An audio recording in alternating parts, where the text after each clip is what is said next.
그래서 나는 긍정적인 여자가 좋지, 난 착한 여자는 좋아하지 않아요. 나는 착한 여자가 난 싫어요, 사실은. 착한 여자 짜증나요, 짜증나. 우리 생태마을에 50, 60이 다 돼갖고 암이 걸려갖고 오는 분들 많아요. 특히 자매들. 근데 이렇게 얘기를 해요. 신부님, 나 평생 집안을 위해서 고생하고 희생하고 내가 참고 견디고 살았는데 맨 마지막에 이렇게 암이 걸려갖고 내 인생을 돌아보면 남는 게 아무것도 없다고. 정말로 억울하고 분하다고. 그럼 나한테 막 울고, 난 이런 여자들 짜증나요. 누가 그렇게 살래요? 집에서는 엄마가 행복해야 돼. 집에서는 엄마가 행복해야 돼요. 근데 우리나라 대한민국의 아내들은요, 희생하고 인내하고 참아요. 파마 한번 하면은 보통 제대로 좀 잘 뽑으려면 한 10만 원 정도 들고, 여기 뭐 트리트먼트, 영양 이거 하려고 그러면 한 20만 원 정도 들잖아요. 그러니까 그 돈이면, 이 돈이면 차라리 뭐 한다? 이 돈이면 차라리 애 학원을 한 번 더 보낸다. 이 돈이면 내가 살림살이를 하나 더 한다. 그리고 자기는 파마를 어떻게? 3만 원짜리 철모 뒤집어 쓴 거 딱 하고 있는 거야. 1년 내내 풀어지지도 않는 거 그냥 딱 쓰고 있는 거야. 난 그런 여자가 싫다는 거예요. 그런 여자가. 그래갖고 이제 아침에 이제 남편이 출근할 때 보면 막 또 그게 또 부풀러 갖고 사자 머리 풀어 쳐놓은 것처럼 막 이러고 눈 이상하게 또 여보 다녀와. 잠도 그냥 개슴치레하고 다녀오라고 그러면. 근데 또 대한민국 남자들은 착해요. 또 다녀오랜다고 저녁에 여보 나 다녀왔어. 근데 아직도 사자머리를 하고 그냥. 내가 결혼 20년이 됐어. 내가 자식 생일 차려주고 남편 생일 차려주고 시부모 생일 다 차려줬어. 근데 정작 내 생일이라고 뻑적지게 차려놓기가 좀 그렇잖아요. 그렇죠 여러분들? 우리 자매님도 그러시죠? 생일은 생일인데 아무도 안 알아주니까 미역국을 하나 딱 끓여놨어. 근데 역시나 남편이 웬 미역국을 훌딱 먹고 나가버렸어. 그럼 그때부터 울기 시작하는 거예요. 응? 20년 동안 내 생일 한번 기억을 못 해주고. 저렇게 무심할 수가 있느냐고. 혹시 저녁에 내 생일 기억해 줄까? 저녁에 그날따라 술이 떡이 돼갖고 들어왔어. 그럼 이제 나한테 와갖고 이제 신세한탄을 하는 거야. 신부님, 나는 내가 결혼한 지 20년이 돼갖고 정말로 먹고 싶은 거, 쓰고 싶은 거, 입고 싶은 거 안 하고 내 자식들 저렇게 키우고 살림살이 이렇게 했는데 20년 동안 내 생일 한 번도 기억해 주지 않는다고. 난 정말로 너무 불행하고 슬프다고. 그리고 막 나한테 와서 우는 여자들, 난 그런 여자들이 싫어요. 무슨 얘기냐면은 나 지금 남편이 맨날 바람 펴. 남편이 맨날 빚졌어. 시어머니 모시는 거 너무너무 지겨워. 그래갖고 맨날 머리 하얀 거 탁 띄고 그냥 맨날 누워있어. 그래갖고 애가 그냥 학교 끝나고 엄마 나 학교 다녀왔어. 그냥 저 집 식구만 보면 신경질 나는데 애까지 학교 다녀왔고 그래서 나보고 어쩌라고. 이러는 엄마는요, 애들이요 집을 겉돌기 시작해요. 겉돌기 시작해. 엄마가 행복하지 않는 집 애들은요 집 밖을 나가 떠돌아다니게 돼 있는 거예요. 맨날 지겨워 죽겠다. 입만 열면은 죽었으면 좋겠다. 이렇게 말하는 엄마 있는 집의 자녀들은요 집에 안 들어가요. 그럼 어떤 사람이 기쁘냐 하면은 긍정적인 사람이 기뻐요. 부정적인 사람은 기쁘지 않아요. 세상을 삐딱하게 보는 분들은 안 기뻐요. 보면은 장사 안 돼도 대통령 탓, 고수톱 안 돼도 대통령 탓, 내가 이렇게 지질이 못 사는 것도 부모 탓, 다 남 탓하는 사람은요 기쁠 수가 없어요. 남 욕하는 사람은 행복하지가 않다는 거예요. 그래서 항상 긍정적으로 말해야 돼. 경제학자 파레토라는 사람이 있는데 이 사람이 개미들 있죠, 개미들. 개미들이 참 부지런한 곤충이잖아요. 그래갖고 개미를 관찰을 해봤어요. 그랬더니 개미들이 100마리가 왔다 갔다 하는데 놀랍게도 먹을 걸 물고 왔다 갔다 하는 거는 20마리밖에 안 된대요. 나머지 80마리는 그냥 왔다 갔다 하는데 그냥 아무것도 안 하고. 그래갖고 너무 신기해갖고 요 20마리를 또 모아갖고 또 100마리를 만들어 놓으니까 처음에는 다 물고 왔다 갔다 하더니 조금 지나더니 20마리만 먹을 걸 물고 왔다 갔다 하고 나머지 80마리는 그냥 왔다 갔다 하는데 어느 공동체나 열심히 일하는 사람은 20%예요. 나머지 80%는 그냥 왔다 갔다 하는 거예요. 얼굴 잘생긴 남자들 여러분들 같이 살아보는 여기 자매님들 어때요? 속 끓어요 안 끓어요? 끓어요. 얼굴 남자 얼굴은요 그저 둥글둥글하니 투실투실하니 그냥 후덕한 그런 얼굴이 제일 좋은 거예요. 잘생겨봤자요, 바람이나 피고 골치 아파요. 또 여자 얼굴 이쁘면은 그거 피곤해요. 이 남자 저 남자 찝쩍찝쩍 거려서. 예. 얼굴은 그저 나같이 씹다 뱉은 수제비 같이 생긴 게 제일 좋은 거야. 제일 좋은 거예요. 우리가 이 출세, 학벌, 돈, 외모만 매달리지 않고 나 생긴 대로만 사는 사람은요, 너무 즐겁게 살아요. 우리나라 직업 행복 지수 1등이 사진작가예요. 사진작가. 사진 찍는 사람들이 제일 행복하대요. 자연 다니면서 마음껏 세상을 다 담을 수 있잖아요. 얼마나 좋아요. 그러니까 여러분들 내가 원하는 일을 지금부터 찾아서 하라는 거예요. 여러분들 쉽게 안 죽어요. 여러분들 앞으로 지금 50대신 분들 손 들어보세요. 50대신 분들 손 들어보세요. 나 50 넘었다. 여러분들 앞으로 60년 남아있어요. 60년 동안 밥 먹고 자고 밥 먹고 자고 이 일만 할 수 없어요. 내가 원하는 일을 하다 죽어야 돼. 원하는 일을 하다 죽어야 돼. 지금부터 그 일을 찾아 나서야지 여러분들 행복해요.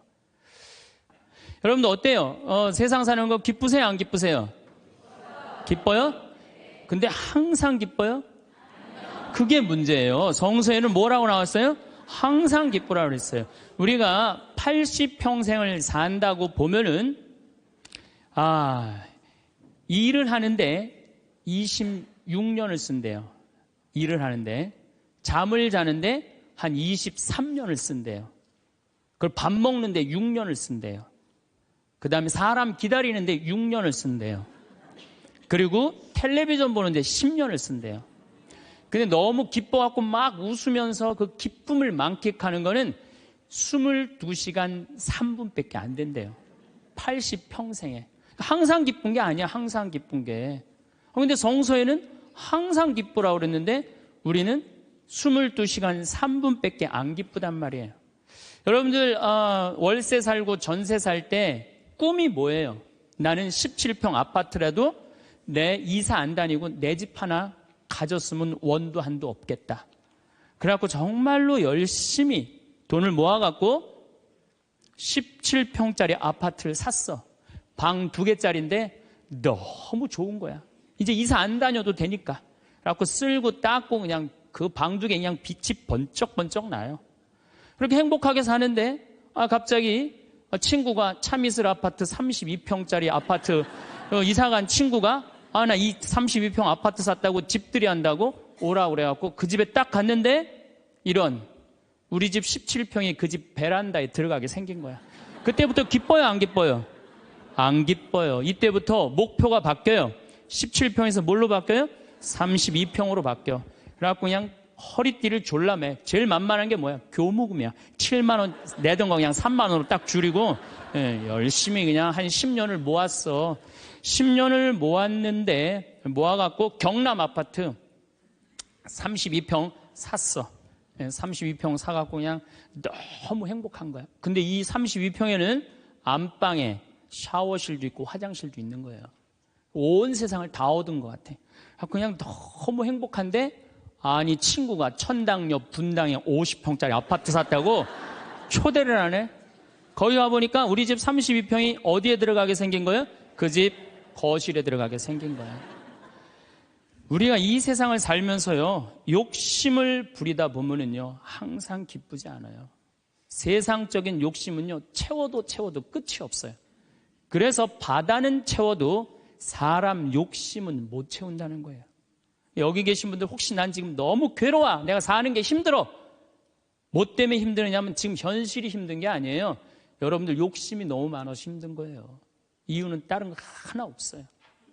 그런데 우리가 목표가 하늘나라인 사람, 나는 이 세상적인 게 날 좀 실망시킨다 하더라도 이 세상적인 출세를 좀 못했다 하더라도 나의 최종 목표는 하늘나라다. 정말로 아름다운 꽃이 있고 아름다운 사람들이 있고 성모님이 있고 하느님이 있고 예수님이 있고 오늘 채칠야 성녀 같은 그런 정말 아름다운 분들이 있는 그곳에 내가 간다라는 희망을 가진 사람은요 이 세상적인 게 날 좀 실망시킨다 하더라도 항상 기쁘게 살 수 있어요. 그런데 이 세상에 욕심만 부리다가 하느님 믿지도 않고 하늘나라에 대한 희망을 두지 않는 사람은 마지막에 빈털터리로 갈 수 있다는 얘기입니다. 제가 평창에서 우리 생태마을에 한 100명 정도 시각장애자들이 와서 강의를 들었어요. 근데 그냥 강의를 너무 재밌게 듣는 거예요. 그래서 당신들 뭐가 그렇게 재밌느냐 그러니까 신부님, 우리는 눈에 뵈는 게 없어서 행복해야 되는 거예요. 눈에 뵈는 게 없어서. 여러분들, 우리는요, 그분들은 눈에 뵈는 게 없어서 행복하다 그러는데 우리는 왜 안 행복하냐면 너무 보는 게 많아서 불행한 거예요. BMW, 벤츠, 그 다음에 남하고 비교하는 거야. 내 자식하고 남 자식하고 비교하는 거야. 내 자식은 요것밖에 안 됐는데 남 자식은 뭐 서울대학에 무슨 뭐 변호사에 뭐 판사에 검사에 의사에 내 자식 꼬라진 요것밖에 안 되고, 그러니까 불행한 거예요. 한국 사람들이 왜 불행한 줄 알아요? 모두 출세해야 돼. 그냥 이 세상에서 전부 다 출세. 여러분들 출세하면 행복할 것 같아요? 난 요즘 텔레비전 보면서 그 장관들 청문회 할 때 보면은 정말로 저러고 장관 되고 싶을까, 그런 생각 들 때 참 많아요. 얼마나 인간적으로 모욕을 받아요. 그렇지 않겠어요? 사실 그 사람들도 나름대로 열심히 산 사람들인데 얼마나 모욕을 많이 당해요. 저는 오늘 우리 여기 신부님 왔는데 뭐 파리나무 십자가 합창단 여기 온다며요. 오늘 완전히 하루 만에 완전히 매진됐다고 그러더라고요. 역시 비전동 대단한 비전 있는 본당이라 역시 틀려요. 그런데 나는 더 놀란 게 뭐냐면은 파리나무 십자가 합창단이 세계 최고예요. 그런데 우리 전 신부님이 여기 평택 데리고 합창단, 꼬마아이들 합창단 해놨다며요. 얘네들 음도 잘 못 맞춘대요. 그런데 그 무대에 얘네들을 세우겠다는 거예요. 일반 사람들은 자존심 상하고 기분 나빠서 안 세울지도 몰라요. 창피하다고. 그런데 그 아이들이 노래하는 것 자체로 오케이라는 거예요. 본당심이 말씀하시기를. 그런 정신이 중요해요. 내가 좋아하는 일 하면 되지. 꼭 출세해야 돼? 그렇지 않겠어요? 여러분들 여기 안 행복하세요? 여기 장관들 있어요? 국회의원들 있어요? 없잖아요. 그럼 우리 다 불행해야 돼요? 아니죠. 내가 오늘 얼마나 즐겁게 일을 하느냐, 그거 하나라도 우리는 얼마든지 행복할 수 있어요. 학벌, 서울대학 카이스트, 이번에 3월 달에 카이스트 아이들 4명 자살한 거 여러분들 아시죠? 얼마나 똑똑한 아이들이에요. 여러분들 공부 잘하면 좋을 것 같아요? 공부 잘하는 애들끼리 또 스트레스가 많아요. 서울대학도 다 1등 하는 거 아니에요. 거기 한 과에 40명이면 거기서 또 꼴등이 또 있어요. 거기서 또 꼴등이 있어요. 걔네들은 또 자괴감을 느낀다는 얘기예요. 그래서 학벌, 내가 뭐 우리나라의 그 좋대는 대학, 최고의 대학 졸업한 남편을 둔 부인들, 얼굴 밝은 부인들 별로 못 봐요. 하도 남편이 잘난 척을 해갖고 거기에 눌려갖고 그냥 찌그러져서 사는 여자들 많이 봐요. 그러니까 학벌 좋다고 내 자식 뭐 그냥 서울대 나왔다고 이 내 딸 결혼시키는 거 결코 지혜로운 게 아니에요. 그래서 우리는 너무 출세, 학벌, 돈, 이 돈도 제가 보기에는 돈이 우리가 행복을 결정해 주는 것 같지는 않아요. 저는 요즘 뭐 이 입시철만 되면은 막 교수들이 막 돈 받고 그냥 부정 입학시키고 감옥에 들어가고 그 박사까지 돼서 교수까지 돼서 그 돈 몇 푼 받아먹고 감옥에 가요.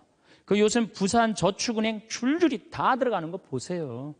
돈이 많으면요 더 많은 유혹에 빠지는 거예요. 제일 행복한 사람이 어떤 사람인지 아세요? 1 더하기 1은 일하고 내가 벌은 만큼만 쓰는 사람이 제일 행복해요. 근데 또 어떤 사람이 불행한 줄 아세요? 자기가 번 걸 쓰지도 못하고 죽는 사람들 많아요. 보면 9개 번 사람은요 10개 채우려고 1개 더 모으려고요 9개 손도 못 대고 죽는 사람들 많아요. 99개 가진 사람은 100개 채우려고 99개 쓰지도 못하고 죽는 사람들 많아요. 돈은요 제가 지난번에도 강의를 했듯이 내가 쓴 것만 내 돈이에요. 내가 쓴 것만. 살아오면서, 여러분 이제까지 살아오면서 여행 다니고 맛있는 거 먹으러 다니고 성당 봉헌하고 여기 이 땅 사는데 위대한 일 하신 분들 땅값 내고 이것만 내 돈이에요. 내가 여기 비전동에서 제일 열받을 때가 언제였느냐면은 IMF 때 여기 내가 있을 때 터졌거든요. 근데 우리 교우들 20억 30억 날라간 교우들 많아요. 여기 안에. 근데 술이 취해갖고 나한테 와갖고 뭐라는 줄 알아요? 신부님 이렇게 망할 줄 알았으면은 하루아침에 날릴 줄 알았으면 성당에 봉헌이라도 많이 할 걸. 내가 이 성당에서 내가 그 경험을 했다니까. 제일 열받는 거야. 다 잃어버리고 후회하지 말고 언제 해요? 있을 때 하세요. 있을 때. 그러니까 여기 지금 땅 산 거 열심히 봉헌하세요. 돈이 나를 행복하게 하는 건 아니에요. 또 우리나라 사람들은 외모를 너무 따져. 외모를. 이 네 가지가 우리나라 사람들이 기쁘지 않는 이유 중에 하나래요. 그 시각장애우들이 신부님 우리 눈에 뵈는 게 없어서 행복하다 그러더니 그분들이 우리 생태마을 앞마당에 보면 강이 내려다 보여요. 강이 내려다 보이는데 내 형제가 이 시각장애자들 눈에 열이 너무 많았고 눈을 차라리 빼버리는 장애우들이 많아요. 그래서 아예 빼는 교우들도 있어요. 근데 눈을 정말로 다 뺀 형제 넷이서 그 강을 이렇게 내려다 보면서 내려다 보는 건지 안 내려다 보는 건지 잘 몰라도 얘기를 하는 걸 내가 들었어. 야, 베드로야, 내가 우리나라 참 많이 다녀봤는데 이렇게 경치 좋은 데는 처음이라는 거예요. 그래서 내가 물어봤어요. 아니, 뭐가 그렇게 경치가 좋은지 당신이 어떻게 아느냐고. 신부님, 강물 소리 들리지 않느냐 이거야. 그 다음에 새소리 들리지 않느냐 이거야. 그 다음에 느티나무가 있는데 바람에 느티나무 흔들리는 소리 들리지 않느냐. 그 다음에 5월 달에 꽃이 만발했는데 이 꽃 향기 미친다는 거, 맑은 공기에. 아니, 눈이 없는 우리, 보이지도 않는 우리 시각장애우들도 이렇게 경치 좋은데 처음이라는데 우리는 그냥 두 눈을 다 뜨고 이 아름다운 별도 보고 하늘도 보고 단풍도 보고 이 평택 들판도 보는데 내가 안 기쁘다. 이 사람들 어때요? 영적으로 단단히 병든 것 같지 않아요? 혹시 여러분들 지금 난 안 기쁘다. 이분들 영적으로 병든 분들이에요. 이거 눈 지금 뜨고 있는 것만 해도 얼마나 은혜 놓은 거예요. 눈 하나 갈아 끼는데 1억이야, 1억. 두 개 갈아 끼면 2억이야, 2억. 지금 나 쳐다보고 있는 분들 여기 지금 2억 깔고 지금 쳐다보고 있는 거예요. 엄청나게 부자들이 여기 앉아 있는 거 지금. 자, 여러분들 심장 하나 갈아 끼는데 5천, 간 갈아 끼는데 7천, 신장 갈아 끼는데 3천이에요. 그럼 요거 합치면 3억 5천이에요. 근데 오늘 아침에 이 중국의 사형수들 장기 매매를 한다고 그러죠? 참 나 깜짝 놀랐어요. 이 간 하나 매매하는데 1억 5천이래. 신장 7천만 원. 다 따블이야 보니까. 이 공식적으로 인터넷에 나온 자료보다 훨씬 더 비싸요. 그러니까 여러분들 그걸로 따진다면 여러분들 기본적으로 지금 한 6억 지금 갖고 있는 거예요. 팔 하나 갈아 끼는데 400, 양팔 800, 양다리 1600 이거 합치면은 아니 이렇게 양다리 양팔 다 갖고 있으면서 내가 기쁘지 않다. 지금 기쁘지 않는 분은 욕심이 꽉 차서 기쁘지 않는 거예요. 돈 욕심, 자식 욕심, 명예 욕심. 이 욕심을 아직 못 채웠다고 지금 기쁘지 않고 맨날 짜증 부리고 신경질 부리는 거예요. 지금 이렇게 건강한 몸으로 지금 집에서 여기 성당까지 걸어오셨다. 여러분들은 무조건 행복해야 되고 기뻐야 돼요. 여기 여기 자해원에 한번 가보세요. 여기 뇌수정에 걸린 아이들 뇌가 얼마나 큰지 몸보다 머리가 더 커요. 얘네들은 평생 일어나질 못해요. 그러니까 점점 머리가 커지다가 20살도 못 넘기고 죽어요. 평생 한번 일어나 보지도 못하는 거예요. 근데 여러분들은 지금 걸어서 두 다리로 여기까지 와서 앉아있다. 무조건 삶의 충만함, 살아있는 거에 대한 희열을 느끼셔야 돼. 난 정말로 건강하게 살아서 내가 움직이고 있구나. 근데 난 지금 얼굴에 그냥 기쁨이 하나도 없어. 이분은 뭔가 영적으로 병이 든 분이에요. 치료가 필요해, 영적으로. 그럼 어떤 사람이 기쁘냐 하면은 긍정적인 사람이 기뻐요. 부정적인 사람은 기쁘지 않아요. 세상을 삐딱하게 보는 분들은 안 기뻐요. 보면은 장사 안 돼도 대통령 탓, 고수도 안 돼도 대통령 탓, 내가 이렇게 지질이 못 사는 것도 부모 탓, 다 남 탓하는 사람은요, 기쁠 수가 없어요. 남 욕하는 사람은 행복하지가 않다는 거예요. 그래서 항상 긍정적으로 말해야 돼. 경제학자 파레토라는 사람이 있는데 이 사람이 개미들 있죠, 개미들. 개미들이 참 부지런한 곤충이잖아요. 그래갖고 개미를 관찰을 해봤어요. 그랬더니 개미들이 100마리가 왔다 갔다 하는데 놀랍게도 먹을 걸 물고 왔다 갔다 하는 거는 20마리밖에 안 된대요. 나머지 80마리는 그냥 왔다 갔다 하는데 그냥 아무것도 안 하고, 그래갖고 너무 신기해갖고 요 20마리를 또 모아갖고 또 100마리를 만들어 놓으니까 처음에는 다 물고 왔다 갔다 하더니 조금 지나더니 20마리만 먹을 걸 물고 왔다 갔다 하고 나머지 80마리는 그냥 왔다 갔다 하는데, 어느 공동체나 열심히 일하는 사람은 20%예요. 나머지 80%는 그냥 왔다 갔다 하는 거예요. 성당도 똑같아요. 성당도 보면은 성당 와서 미사해설하고, 나 오늘 저녁 너무너무 맛있게 먹었는데 저녁 준비하고 뭐 성당에서 봉사하는 사람은 20%고 나머지 80%는 그냥 왔다 갔다 하는 거야, 가방 들고. 근데 본당 신부가 그 20%에 초점을 맞추느냐 80%에 초점을 맞추느냐에 따라서 본당 분위기는 하늘과 땅 차이예요. 80% 그냥 왔다 갔다 하는 사람 맨날 욕해. 당신들 그래갖고 천당 가겠느냐, 당신들 그렇게 살아서 예수님한테 상 받겠느냐, 맨날 욕먹어. 그러면 20%, 열심한 20%가 무슨 생각을 하냐면, 나는 뭐야? 난 정말 집안일도 다 뒤로 하고 하느님 일 이렇게 열심히 하는데 칭찬 한 번도 받은 적이 없어. 그럼 그 사람들 기운 빠져요. 성당 분위기 쫙 떨어지는 거예요. 그런데 그 20%, 당신들 때문에 우리 성당 움직인다, 당신들은 하느님이 보내준 천사다, 정말로 고맙다, 이러면 20%가 으쌰으쌰 해갖고 신나게 움직이면은 나머지 80%도 얼떨결에 따라오는 거예요. 이게 바로 성당 분위기예요. 긍정적인 면을 강조하느냐 부정적인 면을 강조하느냐, 엄청난 차이가 나요. 여러분들 남편들 100% 마음에 들어서 데리고 살아요? 한 20%만 마음에 들어도 데리고 사는 거예요. 술은 안 먹지 않느냐, 때리지는 않지 않느냐, 월급은 제때제때 갖다 주지 않느냐. 만약에 마음에 안 드는 80%만 맨날 말하면요, 그 부분은 못 살아요.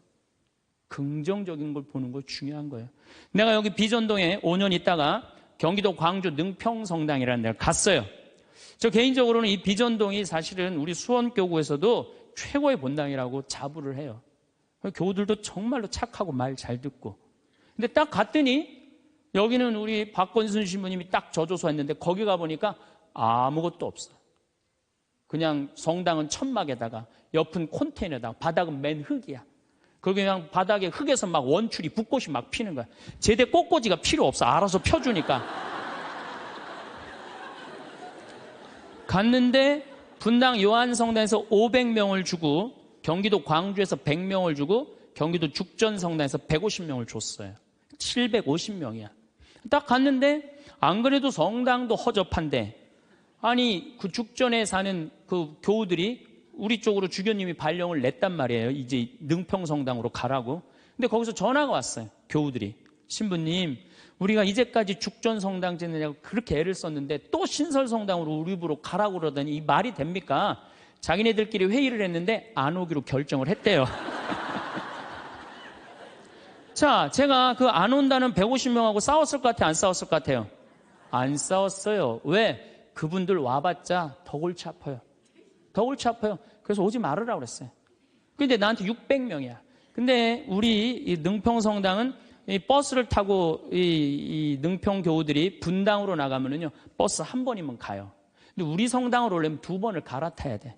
그러니까 교우들이 다 분당으로 나가는 거예요.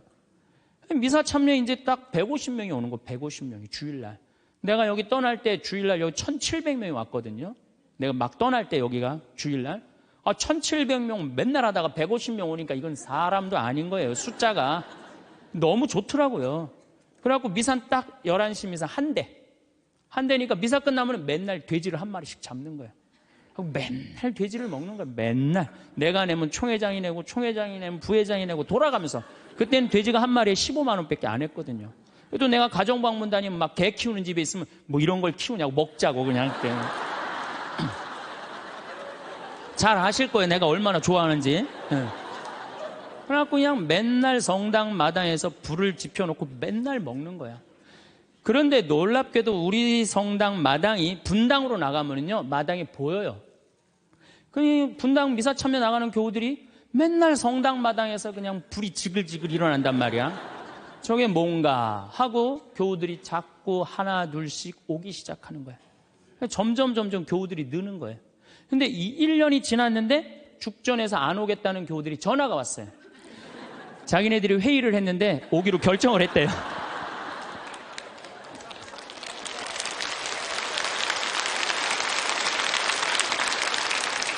그래서 제가 오지 말라고 그랬겠어요? 오라고 그랬겠어요? 대환영이라고. 그래서 오라고 떠났던 교우들이 다 오는데 교우들이 1000명이 됐어요. 1년에. 근데 또 이제 아파트가 조금씩 들어가고 2년 만에 2000명이 됐어요. 그냥 너무 즐겁더라고요. 또 거기는 교우들이 그 시골 교우들이라 산에 가고 개구리 잡아오고 뭐 하여튼 난 환경 운동하는 신부인데 너구리 잡아오고 별걸 다 잡아와. 이거 뭐 신부님 이거 개고기라고 그러고 거짓말하고 막 먹이고 너무 행복했어요.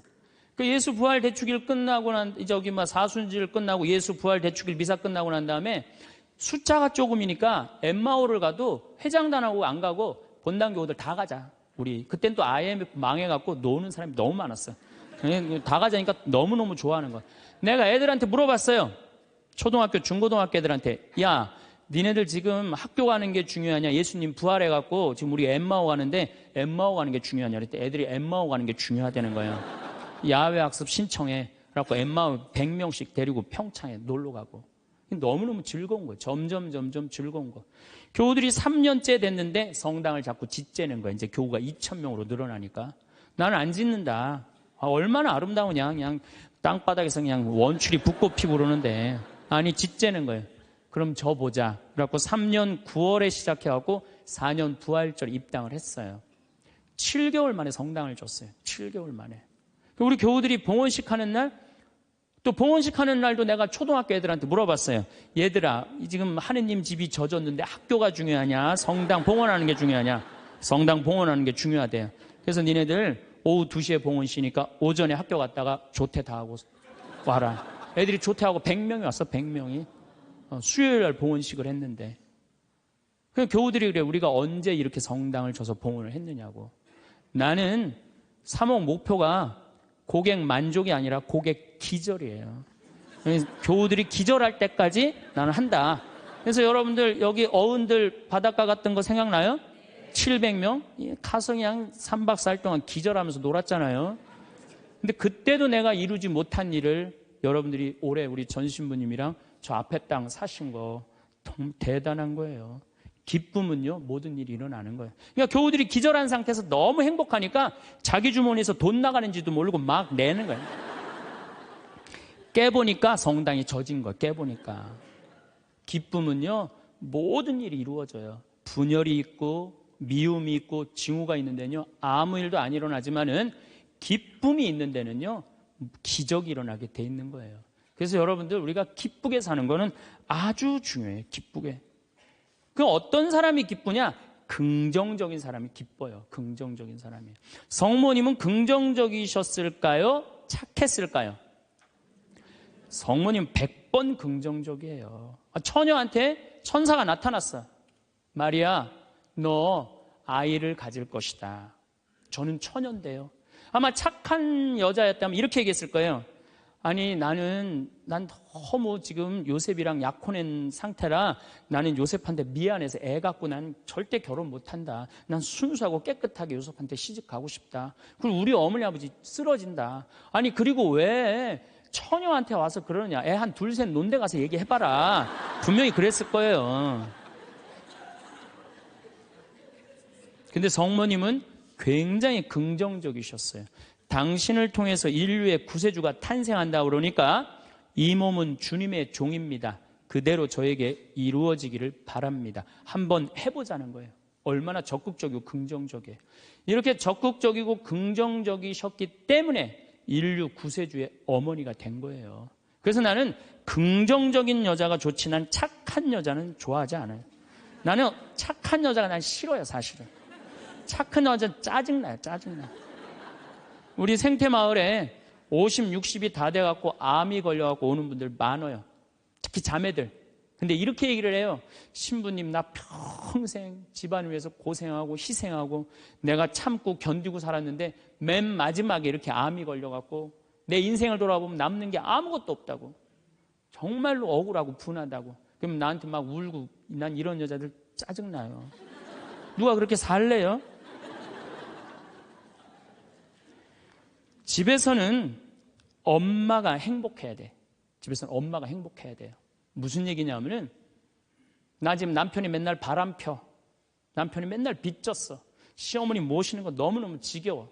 그래갖고 맨날 머리 하얀 거 탁 띄고 그냥 맨날 누워있어.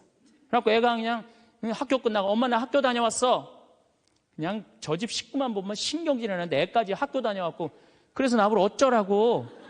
이러는 엄마는요, 애들이요 집을 겉돌기 시작해요. 겉돌기 시작해. 엄마가 행복하지 않는 집 애들은요 집 밖을 나가 떠돌아다니게 돼 있는 거예요. 맨날 지겨워 죽겠다. 입만 열면은 죽었으면 좋겠다. 이렇게 말하는 엄마 있는 집의 자녀들은요 집에 안 들어가요. 집에 들어가면 맨날 엄마가 입에서 나오는 소리가 죽었으면 좋겠다, 지겨워 죽겠다, 내 팔자야 이러면은요 애들은 겉돌기 시작하는 거예요. 그러면 겉돌아갖고 나가갖고 떠돌아다녀서 3년을 떠돌아다니면요 진짜 골치 아픈 애가 돼서 돌아와요. 근데 엄마가 너무너무 기뻐. 엄마 나 학교 다녀왔어. 우리 아들 딸 수고했어. 공부하느냐고 얼마나 힘들었어. 엄마가 맛있는 간식 사놨거든, 만들어놨거든. 딱 안아주면은요 애는 간식 먹으면서 집에서 행복하게 살 수 있어요. 집에서는 누가 행복해야 돼? 엄마가 행복해야 돼. 그러니까 여기 계신 분들, 내가 행복한 게 결국은 누가 행복한 거야? 자식이 행복한 거예요. 그러니까 누구한테 잘해줘야 돼? 엄마한테, 본인한테 잘해줘야 돼요. 희생한다고 그게 훌륭한 게 아니에요. 참는다고 그게 훌륭한 게 아니에요. 집에서는 누가 행복해야 되냐면 아내가 행복해야 돼, 아내가. 근데 우리나라 대한민국의 아내들은요 희생하고 인내하고 참아요. 더욱이 성당 다닌 사람들은 자기가 십자가 진다고 생각하고 파마 한번 하면은 보통 제대로 좀 잘 뽑으려면 한 10만 원 정도 들고, 여기 뭐 트리트먼트 뭐 영양 뭐 이거 하려고 그러면 한 20만 원 정도 들잖아요. 그러니까 그 돈이면, 이 돈이면 차라리 뭐 한다? 이 돈이면 차라리 애 학원을 한 번 더 보낸다. 이 돈이면 내가 살림살이를 하나 더 한다. 그리고 자기는 파마를 어떻게? 3만 원짜리 철모 뒤집어 쓴 거 딱 하고 있는, 1년 내내 풀어지지도 않는 거 그냥 딱 쓰고 있는 거예요. 난 그런 여자가 싫다는 거예요. 그런 여자가. 그래갖고 이제 아침에 이제 남편이 출근할 때 보면 막 또 그게 또 부풀러 갖고 사자 머리 풀어헤쳐 놓은 것처럼 막 이러고 눈 이상하게 또 여보 다녀와. 다녀오게 하고 난 다음에 다녀오라고 그래야죠. 허벅지 트어진 치마도 좀 입고, 가슴 파인 것도 입고, 향수도 딱 뿌리고, 머리도 딱 한쪽으로 딱 묶고 예쁘게 하고 여보 다녀와. 그래야지 남편이 야, 나 이쁜 마누라 이거 위해서 내 다녀와야 돼 이런 생각이 들지. 그냥 머리는 뭐 그냥 이래고 그냥 잠도 그냥 개슴치레하고 다녀오라고 그러면. 근데 또 대한민국 남자들은 착해요. 또 다녀오랜다고 저녁에 여보 나 다녀왔어. 근데 아직도 사자머리를 하고 그냥. 여러분들, 우리 평창에 읍내에 룸사롱이 있어요. 근데 룸사롱이 있는데 내가 오후 2시에 목욕을 갈 때가 있어요. 근데 우리 평창 목욕탕이 읍내에도 있지만 이 동네에 떨어진 목욕탕이 하나 있어요. 근데 그 목욕탕에서는 봉고를 운영을 해요. 시골 사람들 42개리가 있거든요. 그러니까 시골 사람들이 목욕하려고 그러면 전화하면 봉고 가서 데리고 와요. 근데 거기 아가씨들도 전화하면 우리 그 목욕탕이 봉고를 가지고 데리고 와요. 내가 목욕 2시에 갈 때 그 아가씨들이 같이 봉고를 타고 들어올 때가 있어요. 내릴 때 보면은요 정말로 저런 여자들하고 무슨 술 맛이 나고 술을 먹을까 이런 생각이 들어요. 하여튼 밤새 술 먹고 그래서 겨우 이제 정신 차리고 나오니까 이상하잖아요. 나도 이제 목욕탕 들어오고 그 아가씨들도 목욕탕 들어가. 그런데 목욕이 끝나고 그 아가씨들이 꾸미고 나오면요 들어갔던 아가씨들이 아니에요. 얼마나 예쁜지요. 술이 확 땡긴다니까 그 아가씨들 보면은. 여기 계신 여러분들도 본인한테 조금만 투자하면은, 본인을 조금만 가꾸면은 참 예쁠 거예요. 근데 자기 무슨 군인이야? 철모 딱 쓰고 옷도 1년 내내 그냥. 지금도 내가 분명히 여기 방송 촬영한다고 그랬는데 다 까만 옷 입고 왔어. 좀 이쁜 옷 좀 입고 오라고 그랬더니 그게 누가 이 보면은 좋겠어요. 결코 그게 잘하는 게 아니에요. 자기한테 투자하는 게 누구를 기쁘게 해주는 거냐면 자식하고 남편을 기쁘게 해주는 거야. 결혼 25주년이 됐어. 10주년도 까먹더니 20주년도 까먹더니 25주년은 기억해 줄래나? 한 달 전부터 계속 기다리는 거야. 혹시 결혼 기념일 뭘 해줄까? 근데 역시 그날도 그냥 넘어갔어. 나한테 와갖고 신부님, 난 결혼 25주년 또 한 번도 기념일을 선물을 받아본 적이 없다고. 그럼 막 눈물 흘리는 그런 여자들이 난 싫어요. 결혼 25주년인데 남편이 기억을 못하는 것 같다? 그럼 어떻게 하시면 돼요?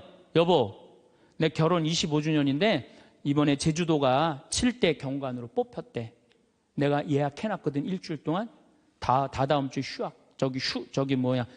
휴가 내. 같이 갔다 오자. 내가 내면 되지. 내가 내면 되지 않겠어요? 근데 자기를 위해서 투자하는 걸 나쁘다고 생각해요. 그리고 20년 동안 인상을 쓰고 사는 거예요. 그리고 그 집을 전부 어둡게 만드는 거예요. 집에서 누가 행복해야 돼? 아내가 행복해야 돼. 아내가 행복해야 돼요. 집에서 누가 행복해야 되냐면은 며느리가 행복해야 돼. 며느리가 스트레스를 받고 남편한테 스트레스를 받고 자식한테 스트레스를 받으면요, 시부모는요 더 미치는 거예요. 뭐가 기쁘다고 시어머니를 모시겠어요? 그러니까 여기 있는 우리 형제님들, 내가 남은 인생 이게 참 안 죽는 게 문제예요. 옛날에는요 평균 연령 46세 때는요 조금 못 살아도, 남편이 속색여도, 시부모가 힘들게 해도 다 참고 살았어요. 왜 참고 살았는지 아세요? 몇 년만 참으면 죽을 거니까. 몇 년만 참으면 죽을 거니까 다 참고 살았어요. 요즘은 참고 살아도 50부터 110살까지 60년을 어떻게 참고 살아요? 뭔가 긍정적인 문제를 해결을 하고 행복하게 살아가야죠. 그러니까 집에서는 누가 행복해야 되냐면 며느리가 행복해야 돼. 그러니까 여기 있는 형제님들은 누구 행복만 책임지면 행복하냐면 마누라, 아내, 집사람만 행복하게 해주면요, 여러분들 일생은, 남은 생은 전부 편안해요. 남은 생은. 그래서 집에서는 이제는 21세기는 누가 행복해야 되냐면 여자가 행복해야 돼. 여자가 행복해야지 모두가 행복한 시대가 오는 시대가 됐다는 얘기예요. 성모님도 뭐라고 그랬어요? 내 영혼이 주님을 찬송하며 나를 구하신 하느님 생각에 내 마음 기뻐 뛰노나이다. 성모님이요 그렇게 불행하게 산 게 아니에요. 굉장히 행복하게 사셨어요. 내 마음 기뻐 뛰논다. 그리고 인류의 구세주를 계속 키우셨는데 얼마나 행복하겠어요. 물론 마지막 날 아들 돌아가신 거 너무너무 마음 아팠지만은 금방 살아났잖아. 3일 만에. 그렇지 않아요? 근데 우린 뭐 통고의 어머니, 뭐 고통의 바다 이러는데 내가 보기에는 성모님은요 굉장히 행복한 분이에요. 내 마음 기뻐 뛰논다 그랬잖아요. 또 성모님이 엘리사벳을 찾아갔을 때 엘리사벳이 뭐라 그래요? 주님의 어머니가 나를 찾아주시다니 이게 어찌된 일입니까? 내 태중에 있는 이 아기도 기뻐서 뛰놀았다 그래. 세례자 요한도 성모님의 어머니가 오니까 이게 얼마나 생동감 있는 찬양이에요. 성서에는 슬픈 것만 있는 게 아니라는 거예요. 기쁨이 너무 많다는 거예요. 결정적으로 우리가 예수님을 십자가상의 예수님만 생각하는데 그렇지 않다는 거예요. 요한복음 13장에 보면 예수님이 제자들의 발을 씻어줘요. 발을 씻어주고 난 다음에 마지막 유언을 해요. 뭐라고 유언을 하냐면은 나는 포도나무요 너희는 가지로다. 너희들이 정말로 내 옆에 붙어 있으면은 많은 열매를 맺을 것이다. 내 곁에 떠나지 말아라. 나하고 하나가 됐으면 좋겠다. 그리고 제자들을 향해서 뭐라 그래요? 아버지, 이 사람들이 하나 되게 해주십시오. 아버지와 내가 하나이듯이 이 사람들도 하나 되게 해주십시오. 그리고 나는 간다. 내가 가야만이 누가 오신다? 성령께서 오신다. 너 성령께서 오시면 너희들은 물어볼 게 아무것도 없다. 그리고 맨 마지막에 이런 말씀을 하세요. 내가 이 말을 너에게 하는 이유는 내 기쁨이 너희 안에 흘러 넘치게 하려는 것이다. 자, 예수님이 제자들의 발을 씻어줬어요. 최후의 만찬을 했어요. 그리고 마지막 유언을 했어요. 유언 맨 끝에 뭐라고 그랬냐면 내가 이 말을 하는 이유는 내 기쁨이 너희 안에 흘러 넘치려는 것이다. 지금은 고통의 시간이 다가오지만은 나중에 마지막 날에 하늘나라의 문이 열리면 너희들은 물어볼 것도 아무것도 없고 그 하늘나라를 얻었다는 기쁨에 너희들 가슴이 터질 것이다. 그러니까 여러분들, 내가 구원받았다는 확신이 있는 사람들은요, 이 세상 힘들어도, 이 세상이 좀 나를 실망시킨다 하더라도 내가 마지막에 하느님 아버지 집에 간다라는 확신이 있다면 어떨 것 같아요? 항상 기쁠 수 있어요. 항상 기쁠 수 있어요. 근데 여러분들이 지금 어디에 욕심이 꽉 차 있느냐면은 이 세상에 욕심이 꽉 차 있는 거예요. 그렇기 때문에 여러분들이 참 신앙인이 못 되는 거예요. 신앙의 기본은 기쁨이다. 그래서 사도 바오로가 저는 항상 기뻐하여라, 이 말 굉장히 심오한 얘기 같아요. 그러고 난 다음에 끊임없이 기도하여라. 이거 아주 또 중요한 얘기죠. 여러분들 어떠세요? 우리 천주교 교우들 기도 참 열심히 해요. 근데 무슨 기도를 열심히 하느냐면 간구 기도를 너무 열심히 해. 이 미사 지향을 내가 우리 생태마을에 피성 참 1년 내내 많이 와요. 구역장님, 반장님들, 노인대학, 레지오, 별 개인, 프레스티움, 별 단체가 다 와요. 정말 열심한 사람들이 우리 생태마을에 오세요. 근데 미사 지향을 보면은요, 기가 막혀요. 전부 뭐냐면은 대학 입시 합격해달라는 거. 그 다음에 딸 결혼시켜달라는 거. 그 다음에 딸 애 생기게 해달라는 거. 임용고시 합격하게 해달라는 거. 그 다음에 전세 나가게 해달라는 거. 월세 나가게 해달라는 거. 지금 분쟁이 걸려있는데 분쟁 잘 되게 해달라는 거. 이런 게 미사 지향이에요.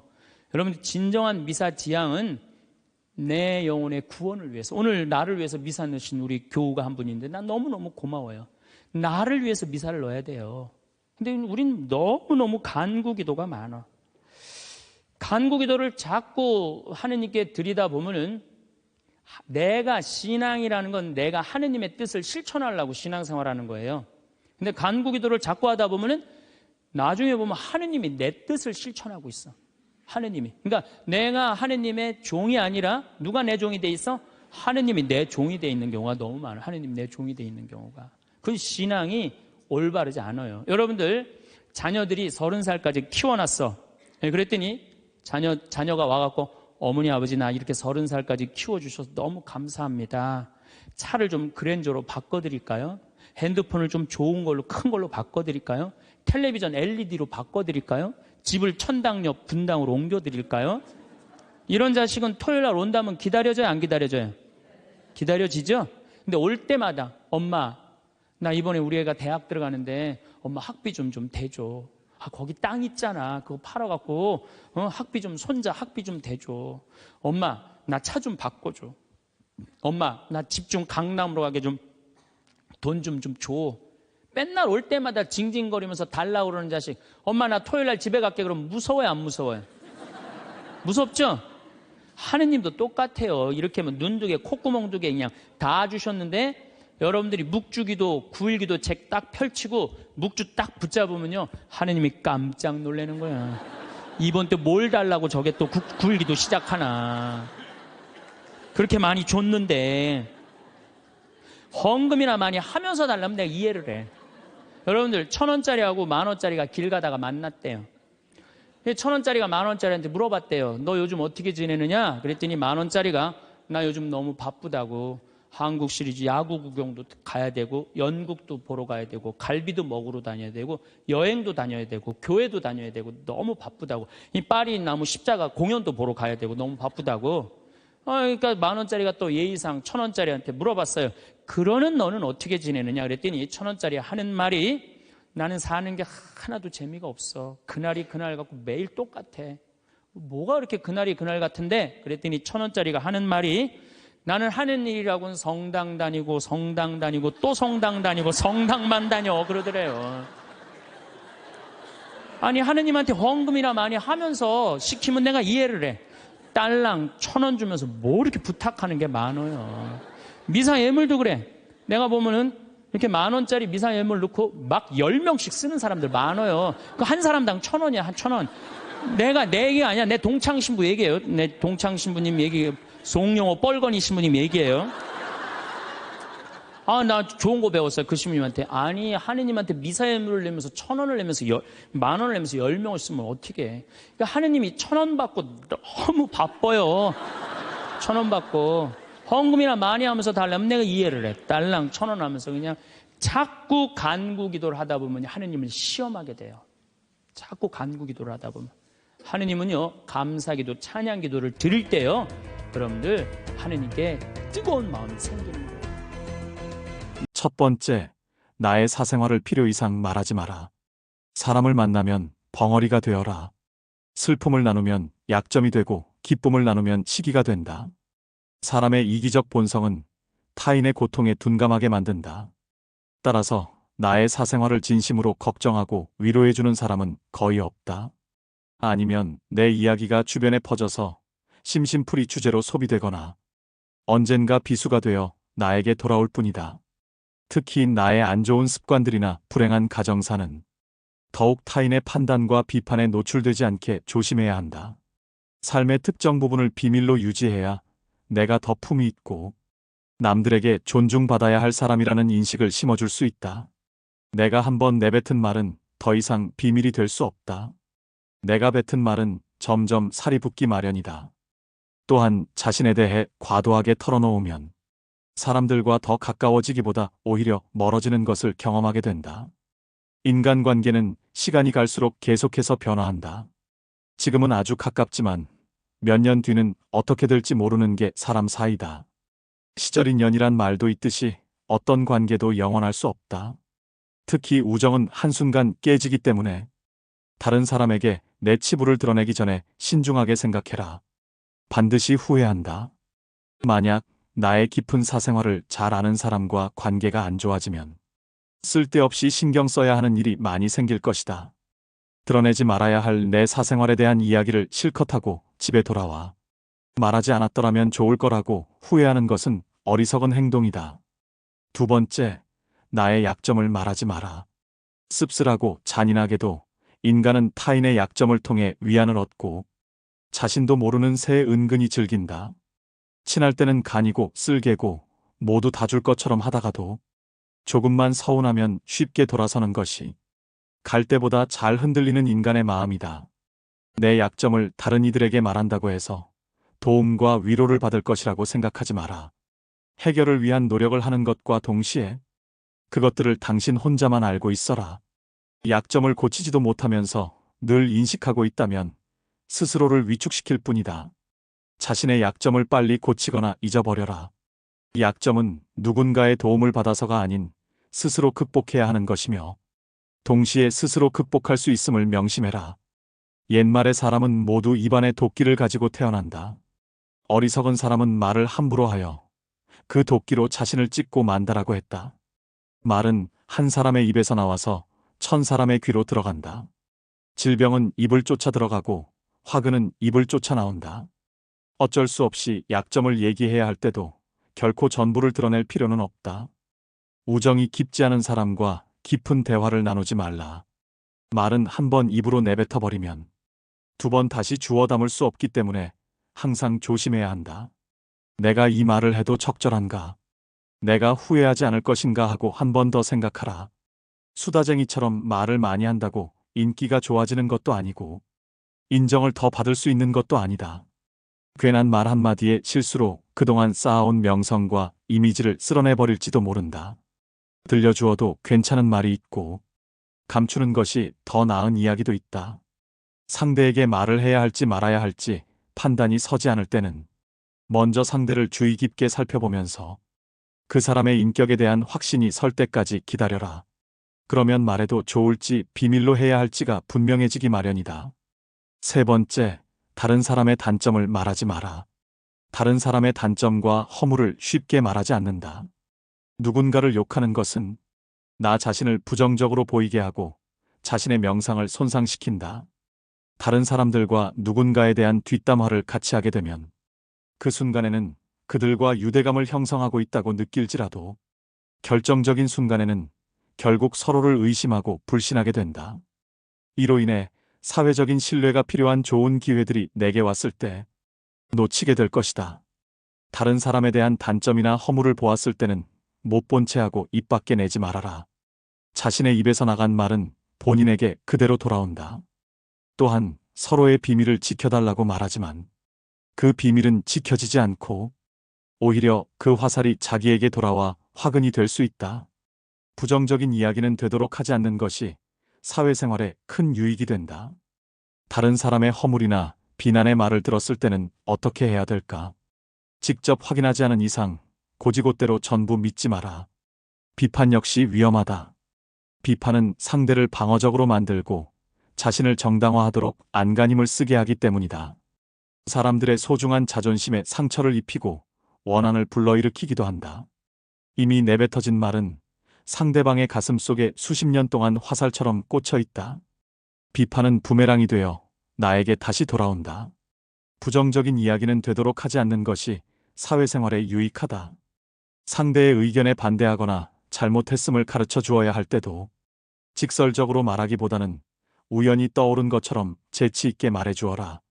불필요한 조언이나 비난은 관계를 손상시키고 신뢰나 존중의 부족으로 이어지기 때문에 진정한 지지와 격려로 긍정적인 관계를 만들어라. 특히 가까운 친구나 가족처럼 편한 사이에서는 더욱 조심해야 한다. 충고라면서 이게 다 너를 위해서 하는 말이야 라고 하는 것은 실상은 너는 틀렸고 나는 맞다라는 뜻이다. 부정적인 말과 뒷담화 그리고 불필요한 조언은 언제 어디서든 결국 나 자신에게 해가 된다. 우리 각자는 남들이 100% 이해할 수 없는 개인의 사정이 다 있기 마련이다. 그냥 공감해주고 들어주는 것만으로도 그 사람은 고마움을 느낄 것이다. 행동은 말보다 더 많은 무게와 힘을 가진다. 네 번째, 나를 자랑하지 마라. 조금 아는 바가 있다 해서 스스로 뽐내며 남을 깔본다면 장님이 촛불을 들고 걷는 것 같아 남은 비춰주지만 자신은 밝히지 못한다.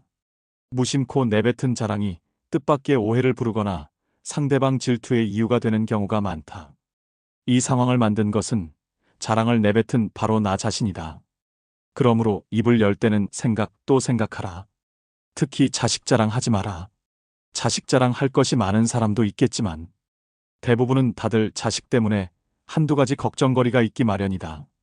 아무리 못난 부모라도 자식은 수십 년간 공들여서 눈물과 정성으로 키워낸 귀한 존재이다. 그러니 아무리 내 자식이 잘나고 성공했더라도 그 마음에 소금을 뿌리는 일을 해서는 안 된다. 또한 남들이 나를 칭찬하기 전에 내가 먼저 나를 자랑하고 떠벌리는 것은 나의 가치를 떨어뜨리고 볼품없는 사람으로 만든다. 칭찬은 바람이 불면 한순간에 흩어지는 구름과 같다. 산이 높으면 계곡도 깊듯 명성이 높고 화려할수록 절망과 고통은 더욱더 깊은 법이다. 그러니 칭찬에 연연하지 말라. 자기 자랑만 늘어놓는 사람은 경청하지 않는 사람이고 상대로 하여금 반감을 느끼게 한다. 당장은 필요에 의해 곁에 있더라도 많은 사람들이 점차 그의 곁을 떠날 것이다. 겸손함을 길러 불필요한 시기 질투를 피하라.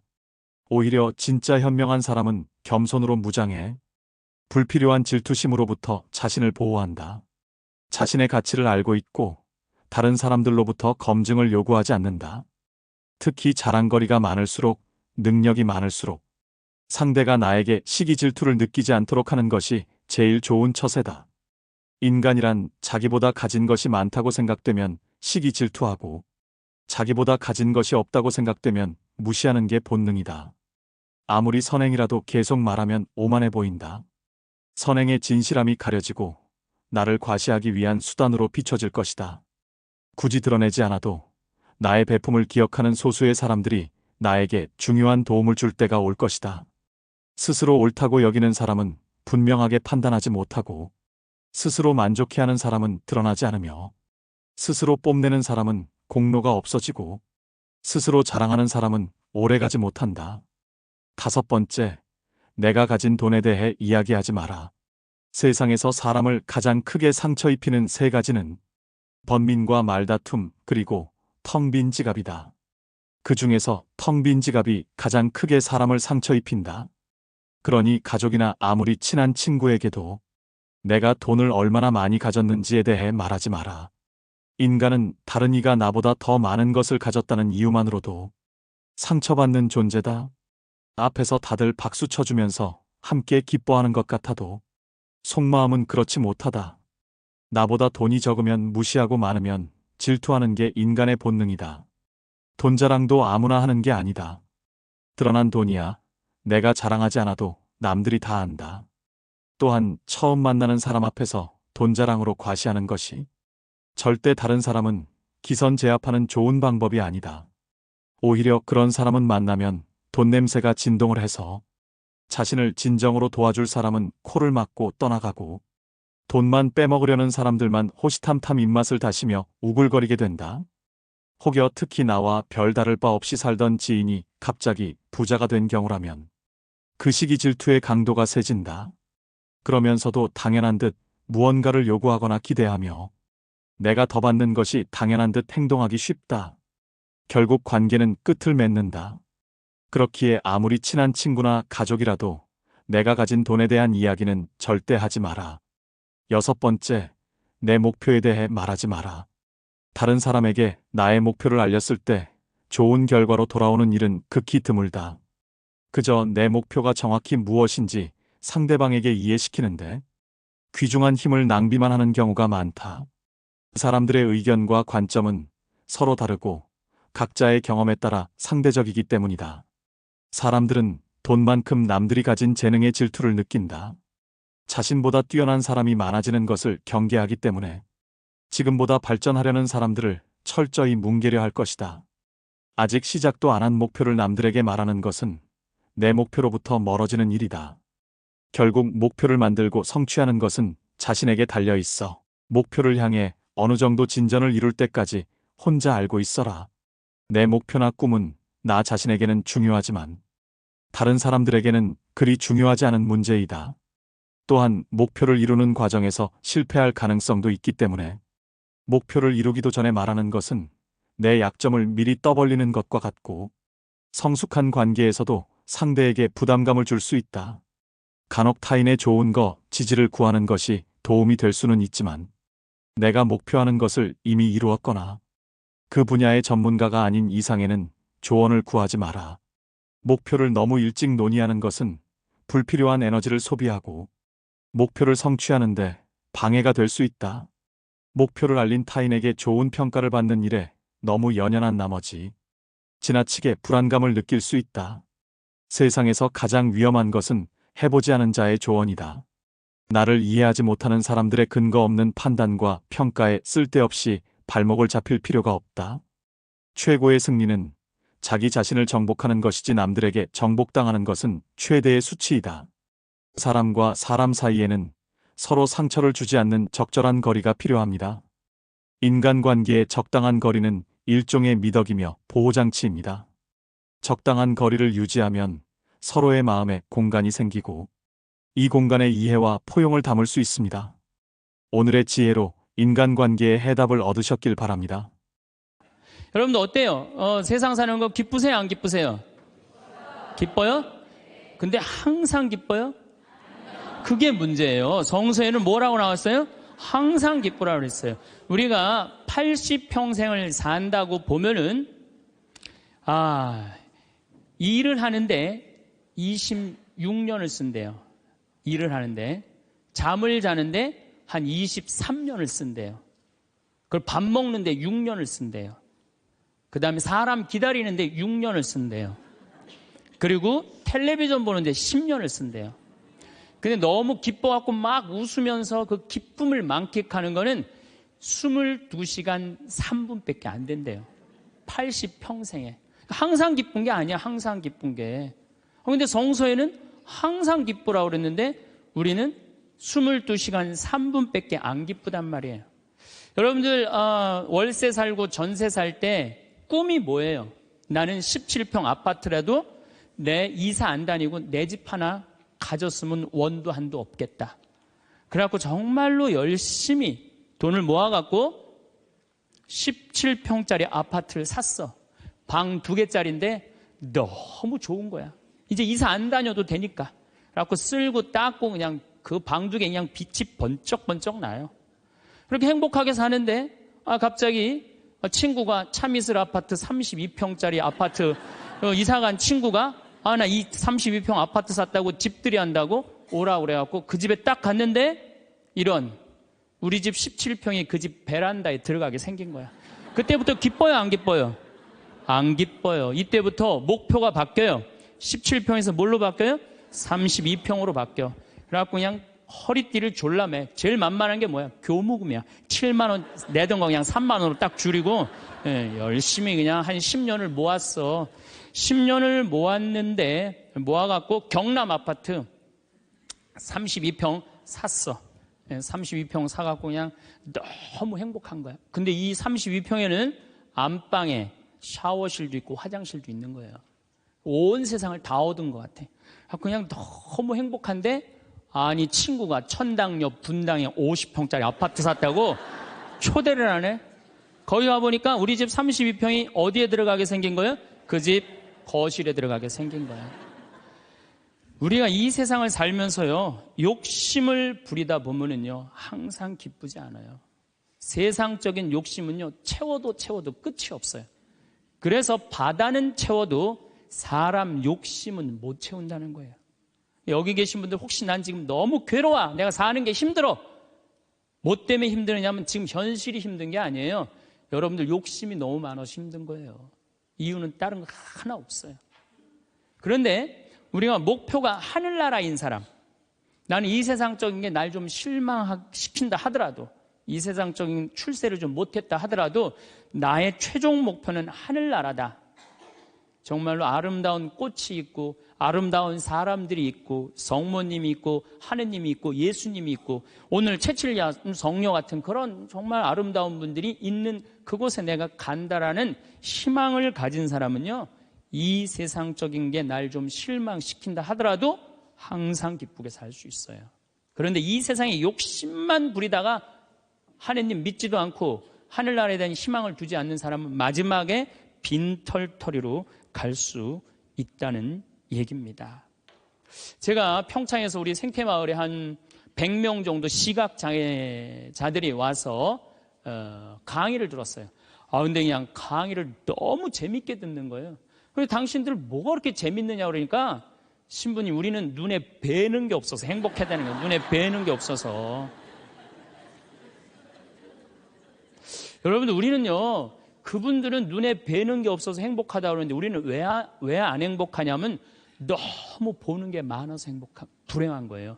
BMW, 벤츠, 그 다음에 남하고 비교하는 거야. 내 자식하고 남 자식하고 비교하는 거야. 내 자식은 요것밖에 안 됐는데 남 자식은 뭐 서울대학에 무슨 뭐 변호사에 뭐 판사에 검사에 의사에 내 자식 꼬라지는 요것밖에 안 되고 그러니까 불행한 거예요. 한국 사람들이 왜 불행한 줄 알아요? 모두 출세해야 돼.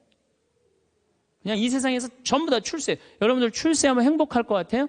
난 요즘 텔레비전 보면서 그 장관들 청문회 할 때 보면은 정말로 저러고 장관 되고 싶을까 그런 생각 들 때 참 많아요. 얼마나 인간적으로 모욕을 받아요. 그렇지 않겠어요? 사실 그 사람들도 나름대로 열심히 산 사람들인데 얼마나 모욕을 많이 당해요. 저는 오늘 우리 여기 신부님 왔는데 뭐 파리나무 십자가 합창단 여기 온다며요. 오늘 완전히 하루 만에 완전히 매진됐다고 그러더라고요. 역시 비전동 대단한 비전 있는 본당이라 역시 틀려요. 그런데 나는 더 놀란 게 뭐냐면은 파리나무 십자가 합창단이 세계 최고예요. 그런데 우리 전 신부님이 여기 평택 데리고 합창단 꼬마아이들 합창단 해놨다며요. 얘네들 음도 잘 못 맞춘대요. 그런데 그 무대에 얘네들을 세우겠다는 거예요. 일반 사람들은 자존심 상하고 기분 나빠서 안 세울지도 몰라요. 창피하다고. 그런데 그 아이들이 노래하는 것 자체로 오케이라는 거예요. 본당 시민이 말씀하시기를. 그런 정신이 중요해요. 내가 좋아하는 일 하면 되지. 꼭 출세해야 돼? 그렇지 않겠어요? 여러분들 여기 안 행복하세요? 여기 장관들 있어요? 국회의원들 있어요? 없잖아요. 그럼 우리 다 불행해야 돼요? 아니죠. 내가 오늘 얼마나 즐겁게 일을 하느냐 그거 하나라도 우리는 얼마든지 행복할 수 있어요. 학벌 서울대학 카이스트 이번에 3월 달에 카이스트 아이들 4명 자살한 거 여러분들 아시죠? 얼마나 똑똑한 아이들이에요. 여러분들 공부 잘하면 좋을 것 같아요? 공부 잘하는 애들끼리 또 스트레스가 많아요. 서울대학도 다 1등 하는 거 아니에요. 거기 한 과에 40명이면 거기서 또 꼴등이 또 있어요. 거기서 또 꼴등이 있어요. 걔네들은 또 자괴감을 느낀다는 얘기예요. 그래서 학벌 내가 뭐 우리나라의 그 좋다는 대학 최고의 대학 졸업한 남편을 둔 부인들, 얼굴 밝은 부인들 별로 못 봐요. 하도 남편이 잘난 척을 해갖고 거기에 눌려갖고 그냥 찌그러져서 사는 여자들 많이 봐요. 그러니까 학벌 좋다고 내 자식 뭐 그냥 서울대 나왔다고 이 내 딸 결혼시키는 거 결코 지혜로운 게 아니에요. 그래서 우리는 너무 출세, 학벌, 돈, 이 돈도 제가 보기에는 돈이 우리가 행복을 결정해 주는 것 같지는 않아요. 저는 요즘 뭐 이 입시철만 되면은 막 교수들이 막 돈 받고 그냥 부정 입학시키고 감옥에 들어가고 그 박사까지 돼서 교수까지 돼서 그 돈 몇 푼 받아먹고 감옥에 가요. 그 요즘 부산 저축은행 줄줄이 다 들어가는 거 보세요. 돈이 많으면요 더 많은 유혹에 빠지는 거예요. 제일 행복한 사람이 어떤 사람인지 아세요? 1 더하기 1은 2라고 내가 벌은 만큼만 쓰는 사람이 제일 행복해요. 근데 또 어떤 사람이 불행한 줄 아세요? 자기가 번 걸 쓰지도 못하고 죽는 사람들 많아요. 보면 9개 번 사람은요 10개 채우려고 1개 더 모으려고요 9개 손도 못 대고 죽는 사람들 많아요. 99개 가진 사람은 100개 채우려고 99개 쓰지도 못하고 죽는 사람들 많아요. 돈은요 제가 지난번에도 강의를 했듯이 내가 쓴 것만 내 돈이에요. 내가 쓴 것만. 살아오면서 여러분 이제까지 살아오면서 여행 다니고 맛있는 거 먹으러 다니고 성당 봉헌하고 여기 이 땅 사는데 위대한 일 하신 분들 땅값 내고 이것만 내 돈이에요. 내가 여기 비전동에서 제일 열받을 때가 언제였느냐면은 IMF 때 여기 내가 있을 때 터졌거든요. 근데 우리 교우들 20억 30억 날라간 교우들 많아요 여기 안에. 근데 술이 취해갖고 나한테 와갖고 뭐라는 줄 알아요? 신부님 이렇게 망할 줄 알았으면은 하루아침에 날릴 줄 알았으면 성당에 봉헌이라도 많이 할 걸. 내가 이 성당에서 내가 그 경험을 했다니까. 제일 열받는 거야. 다 잃어버리고 후회하지 말고 언제 해요?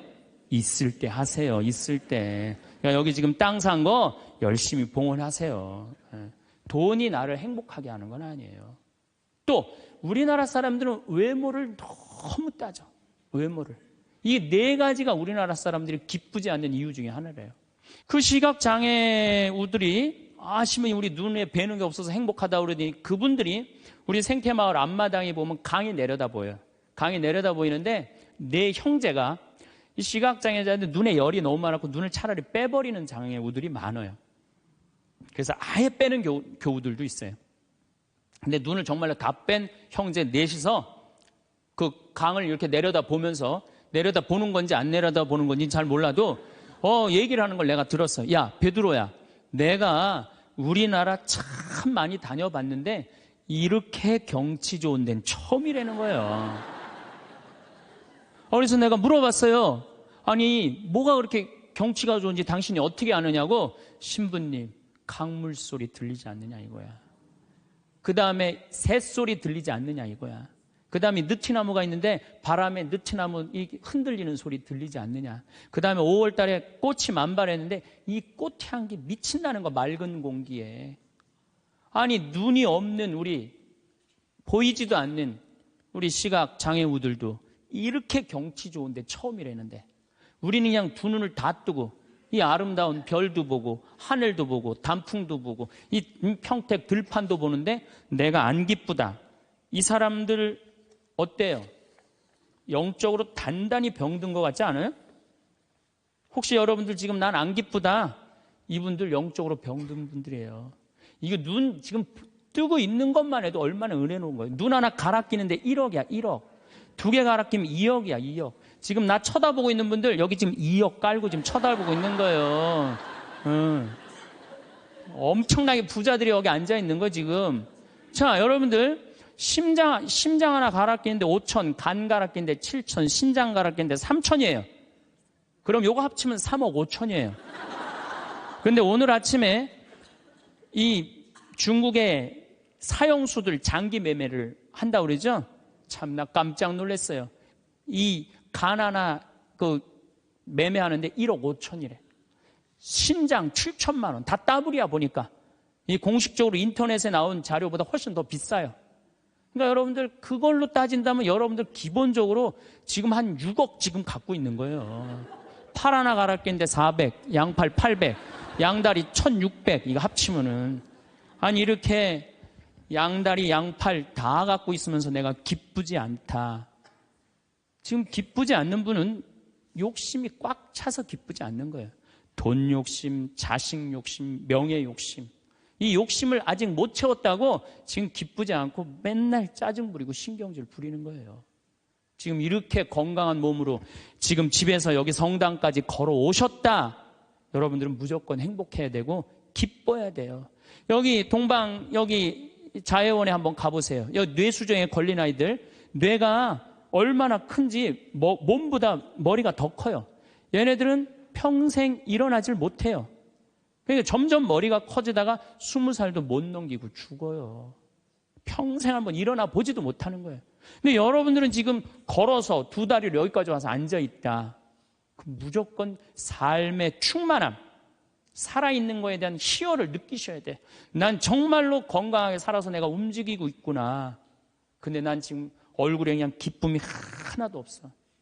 이분은 뭔가 영적으로 병이 든 분이에요. 치료가 필요해, 영적으로. 그럼 어떤 사람이 기쁘냐 하면은 긍정적인 사람이 기뻐요. 부정적인 사람은 기쁘지 않아요.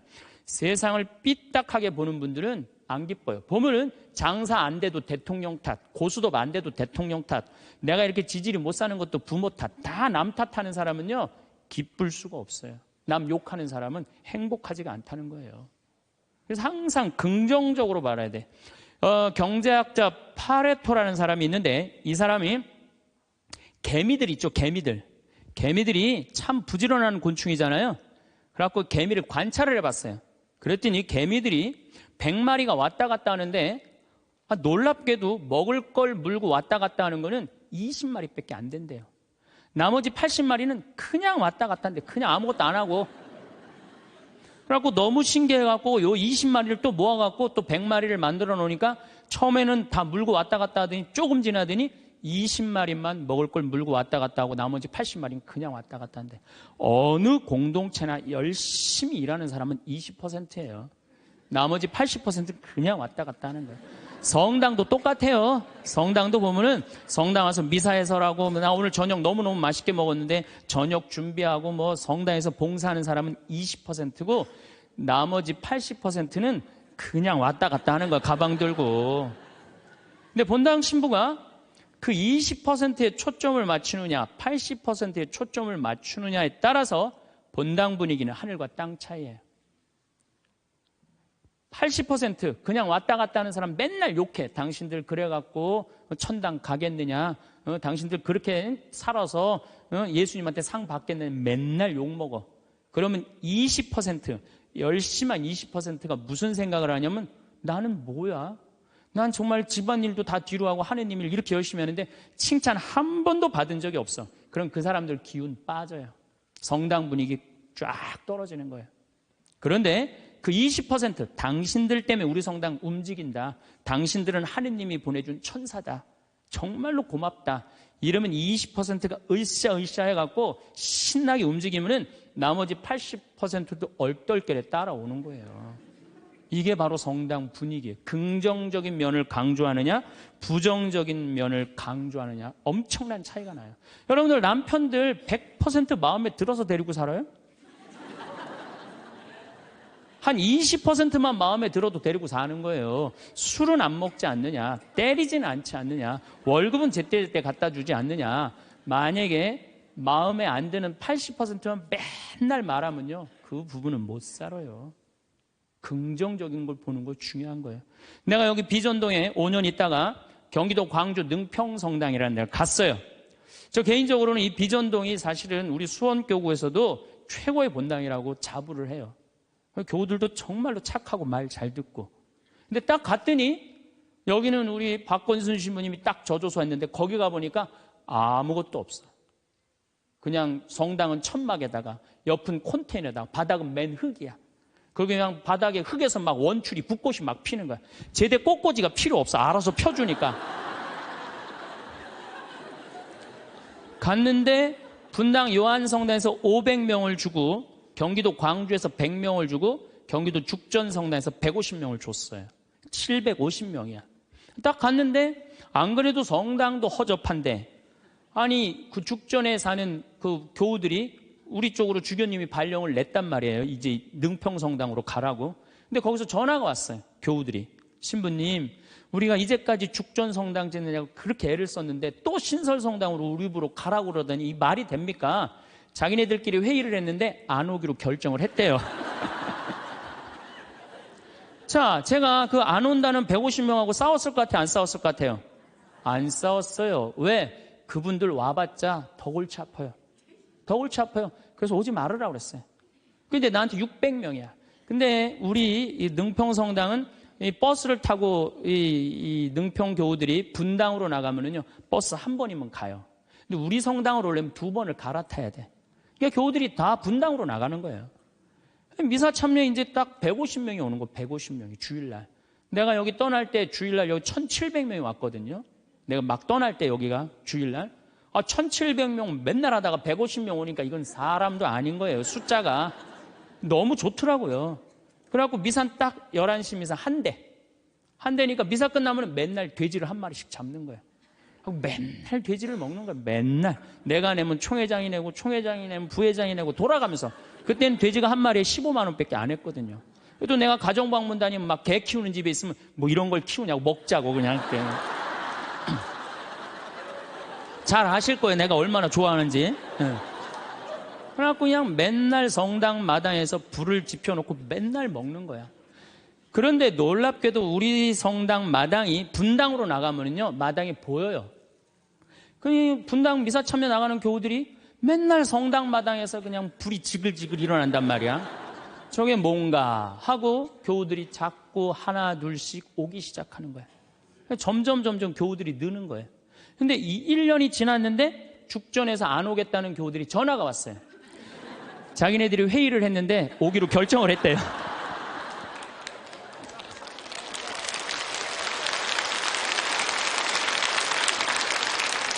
그래서 제가 오지 말라고 그랬겠어요? 오라고 그랬겠어요? 대환영이라고. 그래서 오라고 떠났던 교우들이 다 오는데 교우들이 1,000명이 됐어요. 1년에. 근데 또 이제 아파트가 조금씩 들어가고 2년 만에 2,000명이 됐어요. 그냥 너무 즐겁더라고요. 또 거기는 교우들이 그 시골 교우들이라 산에 가고 개구리 잡아오고 뭐 하여튼 난 황대 운동하는 신부인데 너구리 잡아오고 별걸 다 잡아와. 이거 뭐 신부님 이거 개고기라고 그러고 거짓말하고 막 먹이고 너무 행복했어요. 그 예수 부활 대축일 끝나고 저기 막 사순절 끝나고 예수 부활 대축일 미사 끝나고 난 다음에 숫자가 조금이니까 엠마오를 가도 회장단하고 안 가고 본당 교우들 다 가자. 우리 그땐 또 IMF 망해갖고 노는 사람이 너무 많았어요. 다 가자니까 너무너무 좋아하는 거야. 내가 애들한테 물어봤어요. 초등학교, 중고등학교 애들한테 야, 니네들 지금 학교 가는 게 중요하냐? 예수님 부활해갖고 지금 우리 엠마오 가는데 엠마오 가는 게 중요하냐? 그랬더니 애들이 엠마오 가는 게 중요하다는 거야. 야외 학습 신청해. 그래갖고 엠마오 100명씩 데리고 평창에 놀러 가고. 너무너무 즐거운 거예요. 점점 즐거운 거. 교우들이 3년째 됐는데 성당을 자꾸 짓재는 거예요. 이제 교우가 2,000명으로 늘어나니까. 나는 안 짓는다. 얼마나 아름다우냐. 그냥 땅바닥에서 그냥 원추리 붓고 피고 그러는데. 아니, 짓재는 거예요. 그럼 저 보자. 그래갖고 3년 9월에 시작해갖고 4년 부활절 입당을 했어요. 7개월 만에 성당을 줬어요. 7개월 만에. 우리 교우들이 봉헌식 하는 날, 또 봉헌식 하는 날도 내가 초등학교 애들한테 물어봤어요. 얘들아, 지금 하느님 집이 젖었는데 학교가 중요하냐? 성당 봉헌하는 게 중요하냐? 성당 봉헌하는 게 중요하대요. 그래서 니네들 오후 2시에 봉헌시니까 오전에 학교 갔다가 조퇴 다 하고 와라. 애들이 조퇴하고 100명이 왔어. 100명이. 수요일 날 봉헌식을 했는데. 그 교우들이 그래. 우리가 언제 이렇게 성당을 줘서 봉헌을 했느냐고. 나는 사목 목표가 고객 만족이 아니라 고객 기절이에요. 교우들이 기절할 때까지 나는 한다. 그래서 여러분들 여기 어른들 바닷가 갔던 거 생각나요? 700명? 가서 그냥 3박 4일 동안 기절하면서 놀았잖아요. 근데 그때도 내가 이루지 못한 일을 여러분들이 올해 우리 전 신부님이랑 저 앞에 땅 사신 거 너무 대단한 거예요. 기쁨은요, 모든 일이 일어나는 거예요. 그러니까 교우들이 기절한 상태에서 너무 행복하니까 자기 주머니에서 돈 나가는지도 모르고 막 내는 거예요. 깨보니까 성당이 젖은 거예요. 깨보니까. 기쁨은요, 모든 일이 이루어져요. 분열이 있고 미움이 있고 징후가 있는 데는요, 아무 일도 안 일어나지만은 기쁨이 있는 데는요, 기적이 일어나게 돼 있는 거예요. 그래서 여러분들 우리가 기쁘게 사는 거는 아주 중요해요. 기쁘게. 그 어떤 사람이 기쁘냐? 긍정적인 사람이 기뻐요. 긍정적인 사람이. 성모님은 긍정적이셨을까요? 착했을까요? 성모님 100번 긍정적이에요. 처녀한테 천사가 나타났어. 마리아, 너 아이를 가질 것이다. 저는 처녀인데요. 아마 착한 여자였다면 이렇게 얘기했을 거예요. 아니 난 너무 지금 요셉이랑 약혼한 상태라 나는 요셉한테 미안해서 애 갖고 난 절대 결혼 못한다. 난 순수하고 깨끗하게 요셉한테 시집 가고 싶다. 그리고 우리 어머니 아버지 쓰러진다. 아니 그리고 왜 처녀한테 와서 그러느냐. 애 한 둘 셋 논데 가서 얘기해봐라. 분명히 그랬을 거예요. 근데 성모님은 굉장히 긍정적이셨어요. 당신을 통해서 인류의 구세주가 탄생한다 그러니까 이 몸은 주님의 종입니다. 그대로 저에게 이루어지기를 바랍니다. 한번 해보자는 거예요. 얼마나 적극적이고 긍정적이에요. 이렇게 적극적이고 긍정적이셨기 때문에 인류 구세주의 어머니가 된 거예요.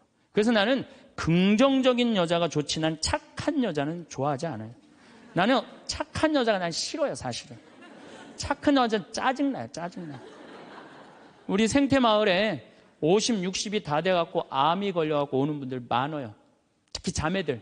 근데 이렇게 얘기를 해요. 신부님, 나 평생 집안 위해서 고생하고 희생하고 내가 참고 견디고 살았는데 맨 마지막에 이렇게 암이 걸려갖고 내 인생을 돌아보면 남는 게 아무것도 없다고. 정말로 억울하고 분하다고. 그럼 나한테 막 울고 난 이런 여자들 짜증나요. 누가 그렇게 살래요? 집에서는 엄마가 행복해야 돼. 집에서는 엄마가 행복해야 돼요. 무슨 얘기냐면은 나 지금 남편이 맨날 바람 펴. 남편이 맨날 빚졌어. 시어머니 모시는 거 너무너무 지겨워. 그래갖고 맨날 머리 하얀 거 탁 띄고 그냥 맨날 누워있어. 그래갖고 애가 그냥 학교 끝나고 엄마 나 학교 다녀왔어. 그냥 저 집 식구만 보면 신경질이 나는데 애까지 학교 다녀왔고 그래서 나보고 어쩌라고. 이러는 엄마는요. 애들이요. 집을 겉돌기 시작해요. 겉돌기 시작해. 엄마가 행복하지 않는 집 애들은요. 집 밖을 나가 떠돌아다니게 돼 있는 거예요. 맨날 지겨워 죽겠다. 입만 열면은. 죽었으면 좋겠다. 이렇게 말하는 엄마 있는 집의 자녀들은요. 집에 안 들어가요. 집에 들어가면 맨날 엄마가 입에서 나오는 소리가 죽었으면 좋겠다. 지겨워 죽겠다. 내 팔자야. 이러면은요. 애들은 겉돌기 시작하는 거예요. 그러면 겉돌아갖고 나가갖고 떠돌아다녀서 3년을 떠돌아다니면요. 진짜 골치 아픈 애가 돼서 돌아와요. 근데 엄마가 너무너무 기뻐. 엄마는 학교 다녀왔어. 우리 아들, 딸 수고했어. 공부하느냐고 얼마나 힘들었어. 엄마가 맛있는 간식 사놨거든. 만들어놨거든. 딱 안아주면은요. 애는 간식 먹으면서 집에서 행복하게 살 수 있어요. 집에서 누가 행복해야 돼? 엄마가 행복해야 돼. 그러니까 여기 계신 분들 내가 행복한 게 결국은 누가 행복한 거야? 자식이 행복한 거예요. 그러니까 누구한테 잘해줘야 돼? 엄마한테, 본인한테 잘해줘야 돼요. 희생한다고 그게 훌륭한 게 아니에요. 참는다고 그게 훌륭한 게 아니에요. 집에서 누가 행복해야 되냐면 아내가 행복해야 돼, 아내가. 근데 우리나라 대한민국의 아내들은요, 희생하고 인내하고 참아요. 더욱이 성당 다닌 사람들은 자기가 십자가 진다고 생각하고 파마 한번 하면은 보통 제대로 좀 잘 뽑으려면 한 10만 원 정도 들고 여기 뭐 트리트먼트 뭐 영양 뭐 이거 하려고 그러면 한 20만 원 정도 들잖아요. 그러니까 그 돈이면 이 돈이면 차라리 뭐 한다? 이 돈이면 차라리 애 학원을 한 번 더 보낸다. 이 돈이면 내가 살림살이를 하나 더 한다. 그리고 자기는 파마를 어떻게? 3만 원짜리 철모 뒤집어 쓴 거 딱 하고 1년 내내 풀어지지도 않는 거 그냥 딱 쓰고 있는 거예요. 난 그런 여자가 싫다는 거예요. 그런 여자가. 그래갖고 이제 아침에 이제 남편이 출근할 때 보면 막 또 그게 또 부풀러갖고 사자 머리 풀어 헤쳐놓은 것처럼 막 이러고 눈 이상하게 또 여보 다녀와. 다녀오게 하고 난 다음에 다녀오라고 그러죠. 허벅지 트어진 치마도 좀 입고 가슴 파인 것도 입고 향수도 딱 뿌리고 머리도 딱 한쪽으로 딱 묶고 예쁘게 하고 여보 다녀와. 그래야지 남편이 야, 나 이쁜 마누라 이거 위해서 내 다녀와야 돼. 이런 생각이 들지. 그냥 머리는 뭐 그냥 이래고 그냥 잠도 그냥 개슴치레 갖고 다녀오라고 그러면. 근데 또 대한민국 남자들은 착해요. 또 다녀오랜다고 저녁에 여보 나 다녀왔어. 근데 아직도 사자머리를 하고 그냥. 여러분들, 우리 평창에 읍내 룸사롱이 있어요. 근데 룸사롱이 있는데 내가 오후 2시에 목욕을 갈 때가 있어요. 근데 우리 평창 목욕탕이 읍내에도 있지만 이 동네에 떨어진 목욕탕이 하나 있어요. 근데 그 목욕탕에서는 봉고를 운영을 해요. 시골 사람들 42개리가 있거든요. 그러니까 시골 사람들이 목욕하려고 그러면 전화하면 봉고 가서 데리고 와요.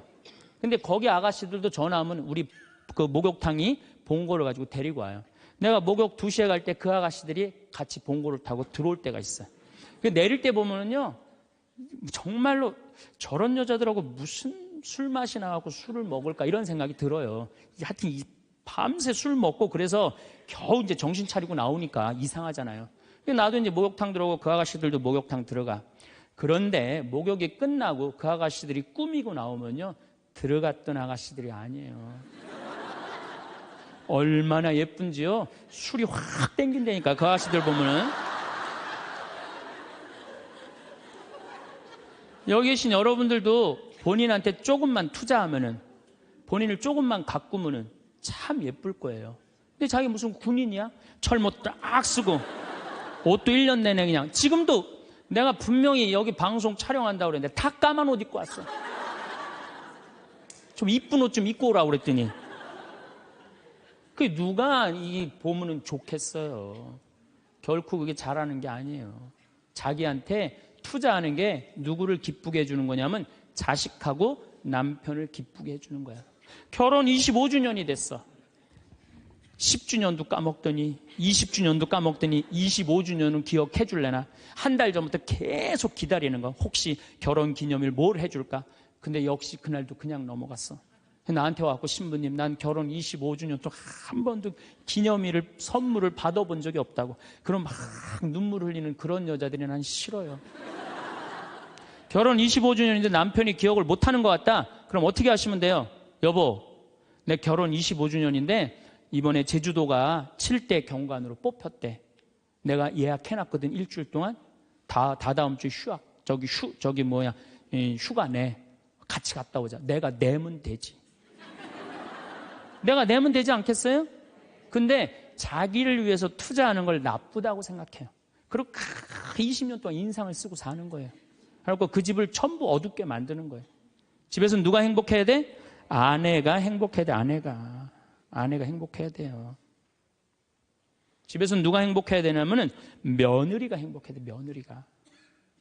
며느리가 스트레스를 받고 남편한테 스트레스를 받고 자식한테 스트레스를 받으면요, 시부모는요 더 미치는 거예요.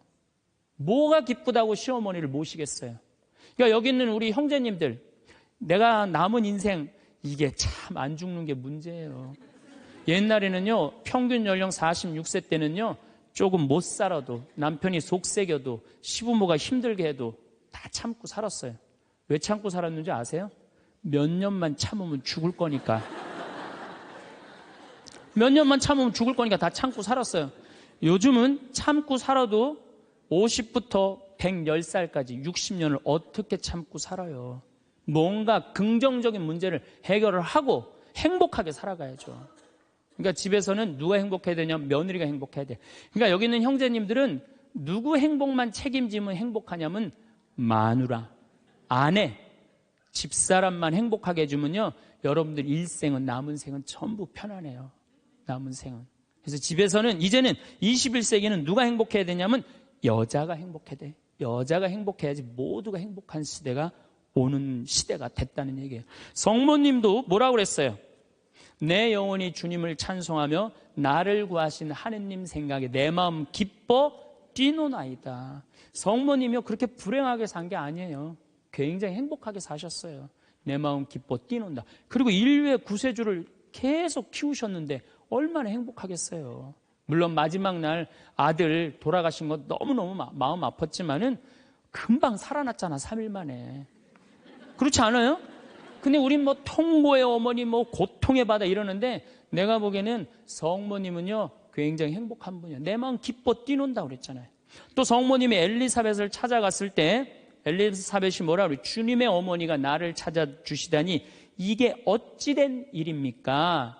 내 태중에 있는 이 아기도 기뻐서 뛰놀았다 그래. 세례자 요한도 성모님의 어머니가 오니까 이게 얼마나 생동감 있는 찬양이에요. 성서에는 슬픈 것만 있는 게 아니라는 거예요. 기쁨이 너무 많다는 거예요. 결정적으로 우리가 예수님을 십자가상의 예수님만 생각하는데 그렇지 않다는 거예요. 요한복음 13장에 보면 예수님이 제자들의 발을 씻어줘요. 발을 씻어주고 난 다음에 마지막 유언을 해요. 뭐라고 유언을 하냐면은 나는 포도나무요 너희는 가지로다. 너희들이 정말로 내 옆에 붙어 있으면은 많은 열매를 맺을 것이다. 내 곁에 떠나지 말아라. 나하고 하나가 됐으면 좋겠다. 그리고 제자들을 향해서 뭐라 그래요? 아버지, 이 사람들이 하나 되게 해주십시오. 아버지와 내가 하나이듯이 이 사람들도 하나 되게 해주십시오. 그리고 나는 간다. 내가 가야만이 누가 오신다? 성령께서 오신다. 너 성령께서 오시면 너희들은 물어볼 게 아무것도 없다. 그리고 맨 마지막에 이런 말씀을 하세요. 내가 이 말을 너에게 하는 이유는 내 기쁨이 너희 안에 흘러 넘치게 하려는 것이다. 자, 예수님이 제자들의 발을 씻어줬어요. 최후에 만찬을 했어요. 그리고 마지막 유언을 했어요. 유언 맨 끝에 뭐라고 그랬냐면 내가 이 말을 하는 이유는 내 기쁨이 너희 안에 흘러 넘치려는 것이다. 지금은 고통의 시간이 다가오지만은 나중에 마지막 날에 하늘나라의 문이 열리면 너희들은 물어볼 것도 아무것도 없고 그 하늘나라를 얻었다는 기쁨에 너희들 가슴이 터질 것이다. 그러니까 여러분들 내가 구원받았다는 확신이 있는 사람들은요, 이 세상 힘들어도 이 세상이 좀 나를 실망시킨다 하더라도 내가 마지막에 하느님 아버지 집에 간다라는 확신이 있다면 어떨 것 같아요? 항상 기쁠 수 있어요. 항상 기쁠 수 있어요. 근데 여러분들이 지금 어디에 욕심이 꽉 차 있느냐면은 이 세상에 욕심이 꽉 차 있는 거예요. 그렇기 때문에 여러분들이 참 신앙인이 못 되는 거예요. 신앙의 기본은 기쁨이다. 그래서 사도 바오로가 저는 항상 기뻐하여라. 이 말 굉장히 심오한 얘기 같아요. 그러고 난 다음에 끊임없이 기도하여라. 이거 아주 또 중요한 얘기죠. 여러분들 어떠세요? 우리 천주교 교우들 기도 참 열심히 해요. 근데 무슨 기도를 열심히 하느냐면 간구 기도를 너무 열심히 해. 이 미사 지향을 내가 우리 생태마을에 피성 참 1년 내내 많이 와요. 구역장님, 반장님들, 노인대학, 레지오, 별 개인, 프레스티움, 별 단체가 다 와요. 정말 열심한 사람들이 우리 생태마을에 오세요. 근데 미사 지향을 보면은요, 기가 막혀요. 전부 뭐냐면은 대학 입시 합격해달라는 거.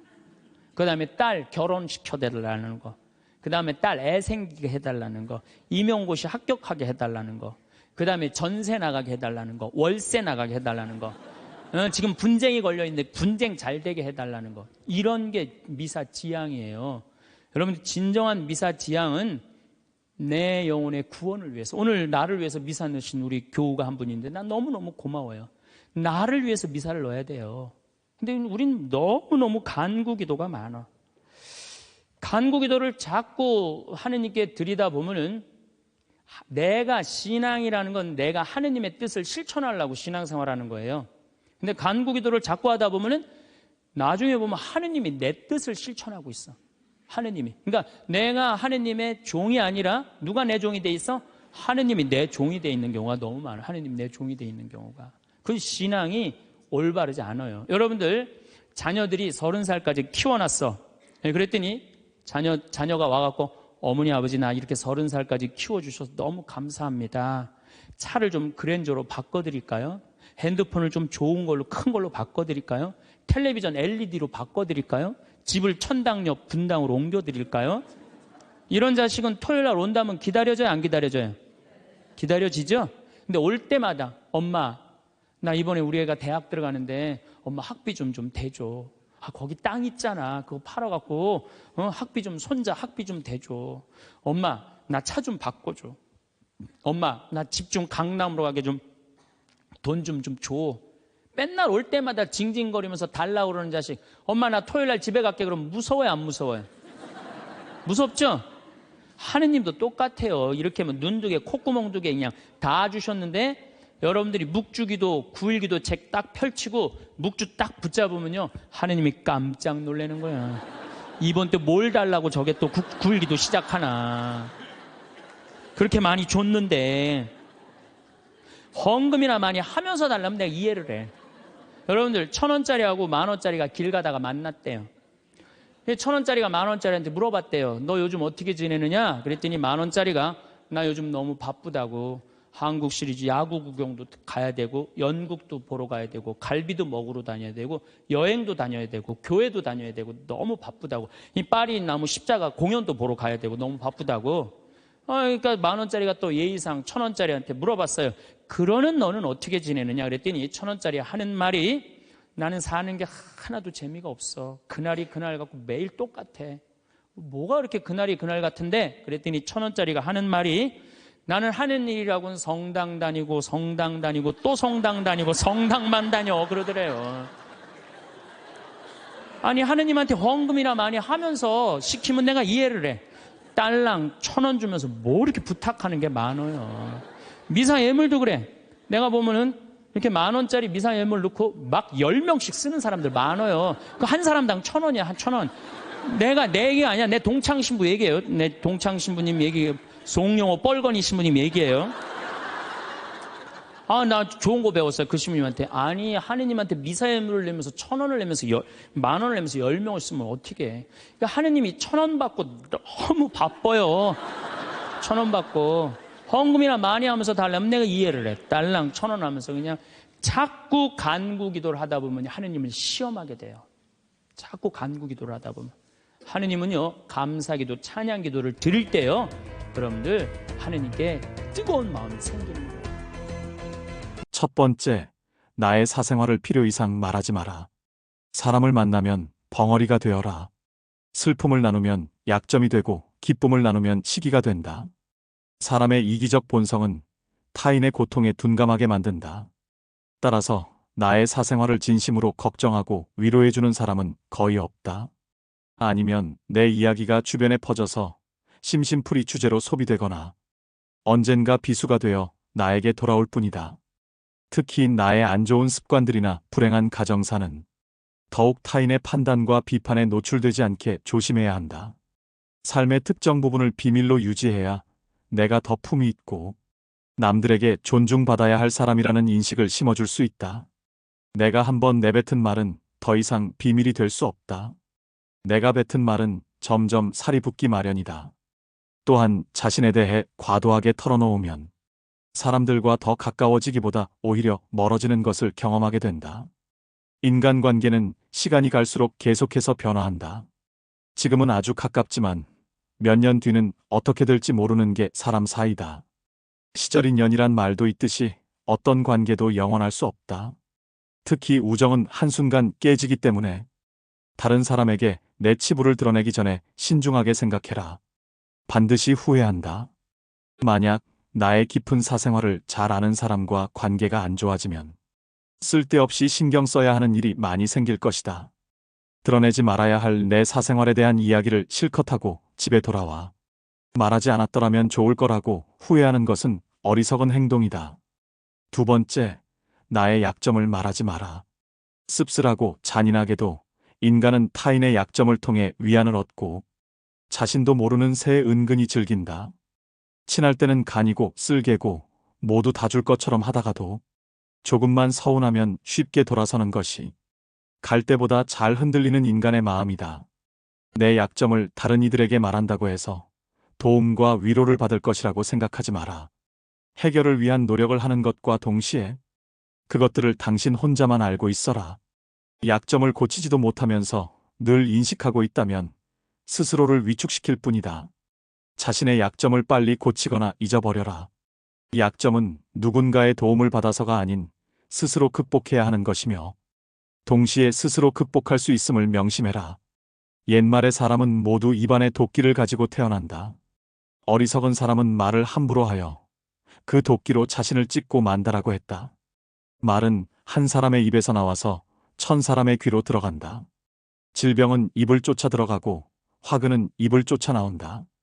어쩔 수 없이 약점을 얘기해야 할 때도 결코 전부를 드러낼 필요는 없다. 우정이 깊지 않은 사람과 깊은 대화를 나누지 말라. 말은 한 번 입으로 내뱉어 버리면 두 번 다시 주워 담을 수 없기 때문에 항상 조심해야 한다. 내가 이 말을 해도 적절한가? 내가 후회하지 않을 것인가 하고 한 번 더 생각하라. 수다쟁이처럼 말을 많이 한다고 인기가 좋아지는 것도 아니고 인정을 더 받을 수 있는 것도 아니다. 괜한 말 한마디에 실수로 그동안 쌓아온 명성과 이미지를 쓸어내버릴지도 모른다. 들려주어도 괜찮은 말이 있고 감추는 것이 더 나은 이야기도 있다. 상대에게 말을 해야 할지 말아야 할지 판단이 서지 않을 때는 먼저 상대를 주의 깊게 살펴보면서 그 사람의 인격에 대한 확신이 설 때까지 기다려라. 그러면 말해도 좋을지 비밀로 해야 할지가 분명해지기 마련이다. 세 번째, 다른 사람의 단점을 말하지 마라. 다른 사람의 단점과 허물을 쉽게 말하지 않는다. 누군가를 욕하는 것은 나 자신을 부정적으로 보이게 하고 자신의 명상을 손상시킨다. 다른 사람들과 누군가에 대한 뒷담화를 같이 하게 되면 그 순간에는 그들과 유대감을 형성하고 있다고 느낄지라도 결정적인 순간에는 결국 서로를 의심하고 불신하게 된다. 이로 인해 사회적인 신뢰가 필요한 좋은 기회들이 내게 왔을 때 놓치게 될 것이다. 다른 사람에 대한 단점이나 허물을 보았을 때는 못 본 채 하고 입 밖에 내지 말아라. 자신의 입에서 나간 말은 본인에게 그대로 돌아온다. 또한 서로의 비밀을 지켜달라고 말하지만 그 비밀은 지켜지지 않고 오히려 그 화살이 자기에게 돌아와 화근이 될 수 있다. 부정적인 이야기는 되도록 하지 않는 것이 사회생활에 큰 유익이 된다. 다른 사람의 허물이나 비난의 말을 들었을 때는 어떻게 해야 될까? 직접 확인하지 않은 이상 고지곳대로 전부 믿지 마라. 비판 역시 위험하다. 비판은 상대를 방어적으로 만들고 자신을 정당화하도록 안간힘을 쓰게 하기 때문이다. 사람들의 소중한 자존심에 상처를 입히고 원한을 불러일으키기도 한다.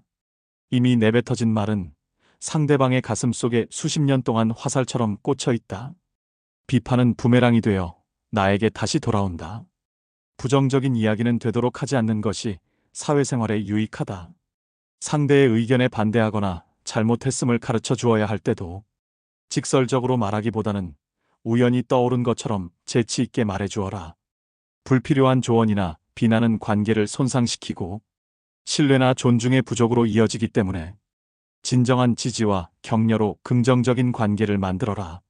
특히 가까운 친구나 가족처럼 편한 사이에서는 더욱 조심해야 한다. 충고라면서 이게 다 너를 위해서 하는 말이야 라고 하는 것은 실상은 너는 틀렸고 나는 맞다라는 뜻이다. 부정적인 말과 뒷담화 그리고 불필요한 조언은 언제 어디서든 결국 나 자신에게 해가 된다. 우리 각자는 남들이 100% 이해할 수 없는 개인의 사정이 다 있기 마련이다. 그냥 공감해주고 들어주는 것만으로도 그 사람은 고마움을 느낄 것이다. 행동은 말보다 더 많은 무게와 힘을 가진다. 네 번째, 나를 자랑하지 마라. 조금 아는 바가 있다 해서 스스로 뽐내며 남을 깔본다면 장님이 촛불을 들고 걷는 것 같아 남은 비춰주지만 자신은 밝히지 못한다. 무심코 내뱉은 자랑이 뜻밖의 오해를 부르거나 상대방 질투의 이유가 되는 경우가 많다. 이 상황을 만든 것은 자랑을 내뱉은 바로 나 자신이다. 그러므로 입을 열 때는 생각 또 생각하라. 특히 자식 자랑하지 마라. 자식 자랑할 것이 많은 사람도 있겠지만 대부분은 다들 자식 때문에 한두 가지 걱정거리가 있기 마련이다. 아무리 못난 부모라도 자식은 수십 년간 공들여서 눈물과 정성으로 키워낸 귀한 존재이다. 그러니 아무리 내 자식이 잘나고 성공했더라도 그 마음에 소금을 뿌리는 일을 해서는 안 된다. 또한 남들이 나를 칭찬하기 전에 내가 먼저 나를 자랑하고 떠벌리는 것은 나의 가치를 떨어뜨리고 볼품없는 사람으로 만든다. 칭찬은 바람이 불면 한순간에 흩어지는 구름과 같다. 산이 높으면 계곡도 깊듯 명성이 높고 화려할수록 절망과 고통은 더욱더 깊은 법이다.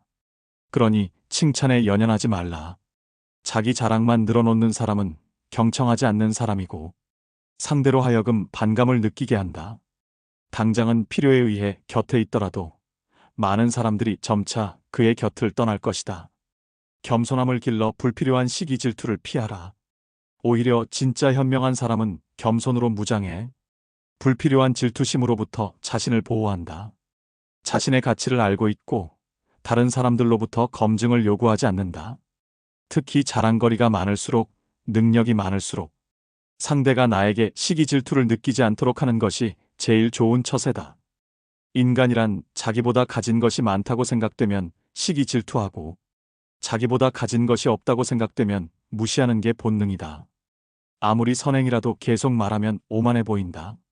선행의 진실함이 가려지고 나를 과시하기 위한 수단으로 비춰질 것이다. 굳이 드러내지 않아도 나의 배품을 기억하는 소수의 사람들이 나에게 중요한 도움을 줄 때가 올 것이다. 스스로 옳다고 여기는 사람은 분명하게 판단하지 못하고 스스로 만족해하는 사람은 드러나지 않으며 스스로 뽐내는 사람은 공로가 없어지고 스스로 자랑하는 사람은 오래가지 못한다. 5번째, 내가 가진 돈에 대해 이야기하지 마라. 세상에서 사람을 가장 크게 상처 입히는 3가지는 번민과 말다툼 그리고 텅 빈 지갑이다. 그 중에서 텅 빈 지갑이 가장 크게 사람을 상처 입힌다. 그러니 가족이나 아무리 친한 친구에게도 내가 돈을 얼마나 많이 가졌는지에 대해 말하지 마라. 인간은 다른 이가 나보다 더 많은 것을 가졌다는 이유만으로도 상처받는 존재다. 앞에서 다들 박수 쳐주면서 함께 기뻐하는 것 같아도 속마음은 그렇지 못하다. 나보다 돈이 적으면 무시하고 많으면 질투하는 게 인간의 본능이다. 돈 자랑도 아무나 하는 게 아니다. 드러난 돈이야. 내가 자랑하지 않아도 남들이 다 안다. 또한 처음 만나는 사람 앞에서 돈 자랑으로 과시하는 것이 절대 다른 사람은 기선제압하는 좋은 방법이 아니다. 오히려 그런 사람은 만나면 돈 냄새가 진동을 해서 자신을 진정으로 도와줄 사람은 코를 막고 떠나가고 돈만 빼먹으려는 사람들만 호시탐탐 입맛을 다시며 우글거리게 된다. 혹여 특히 나와 별 다를 바 없이 살던 지인이 갑자기 부자가 된 경우라면 그 시기 질투의 강도가 세진다. 그러면서도 당연한 듯 무언가를 요구하거나 기대하며 내가 더 받는 것이 당연한 듯 행동하기 쉽다. 결국 관계는 끝을 맺는다. 그렇기에 아무리 친한 친구나 가족이라도 내가 가진 돈에 대한 이야기는 절대 하지 마라. 6번째, 내 목표에 대해 말하지 마라. 다른 사람에게 나의 목표를 알렸을 때 좋은 결과로 돌아오는 일은 극히 드물다. 그저 내 목표가 정확히 무엇인지 상대방에게 이해시키는데 귀중한 힘을 낭비만 하는 경우가 많다. 사람들의 의견과 관점은 서로 다르고 각자의 경험에 따라 상대적이기 때문이다.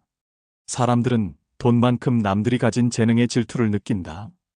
자신보다 뛰어난 사람이 많아지는 것을 경계하기 때문에 지금보다 발전하려는 사람들을 철저히 뭉개려 할 것이다. 아직 시작도 안 한 목표를 남들에게 말하는 것은 내 목표로부터 멀어지는 일이다. 결국 목표를 만들고 성취하는 것은 자신에게 달려 있어. 목표를 향해 어느 정도 진전을 이룰 때까지 혼자 알고 있어라. 내 목표나 꿈은 나 자신에게는 중요하지만 다른 사람들에게는 그리 중요하지 않은 문제이다. 또한 목표를 이루는 과정에서 실패할 가능성도 있기 때문에 목표를 이루기도 전에 말하는 것은 내 약점을 미리 떠벌리는 것과 같고 성숙한 관계에서도 상대에게 부담감을 줄 수 있다.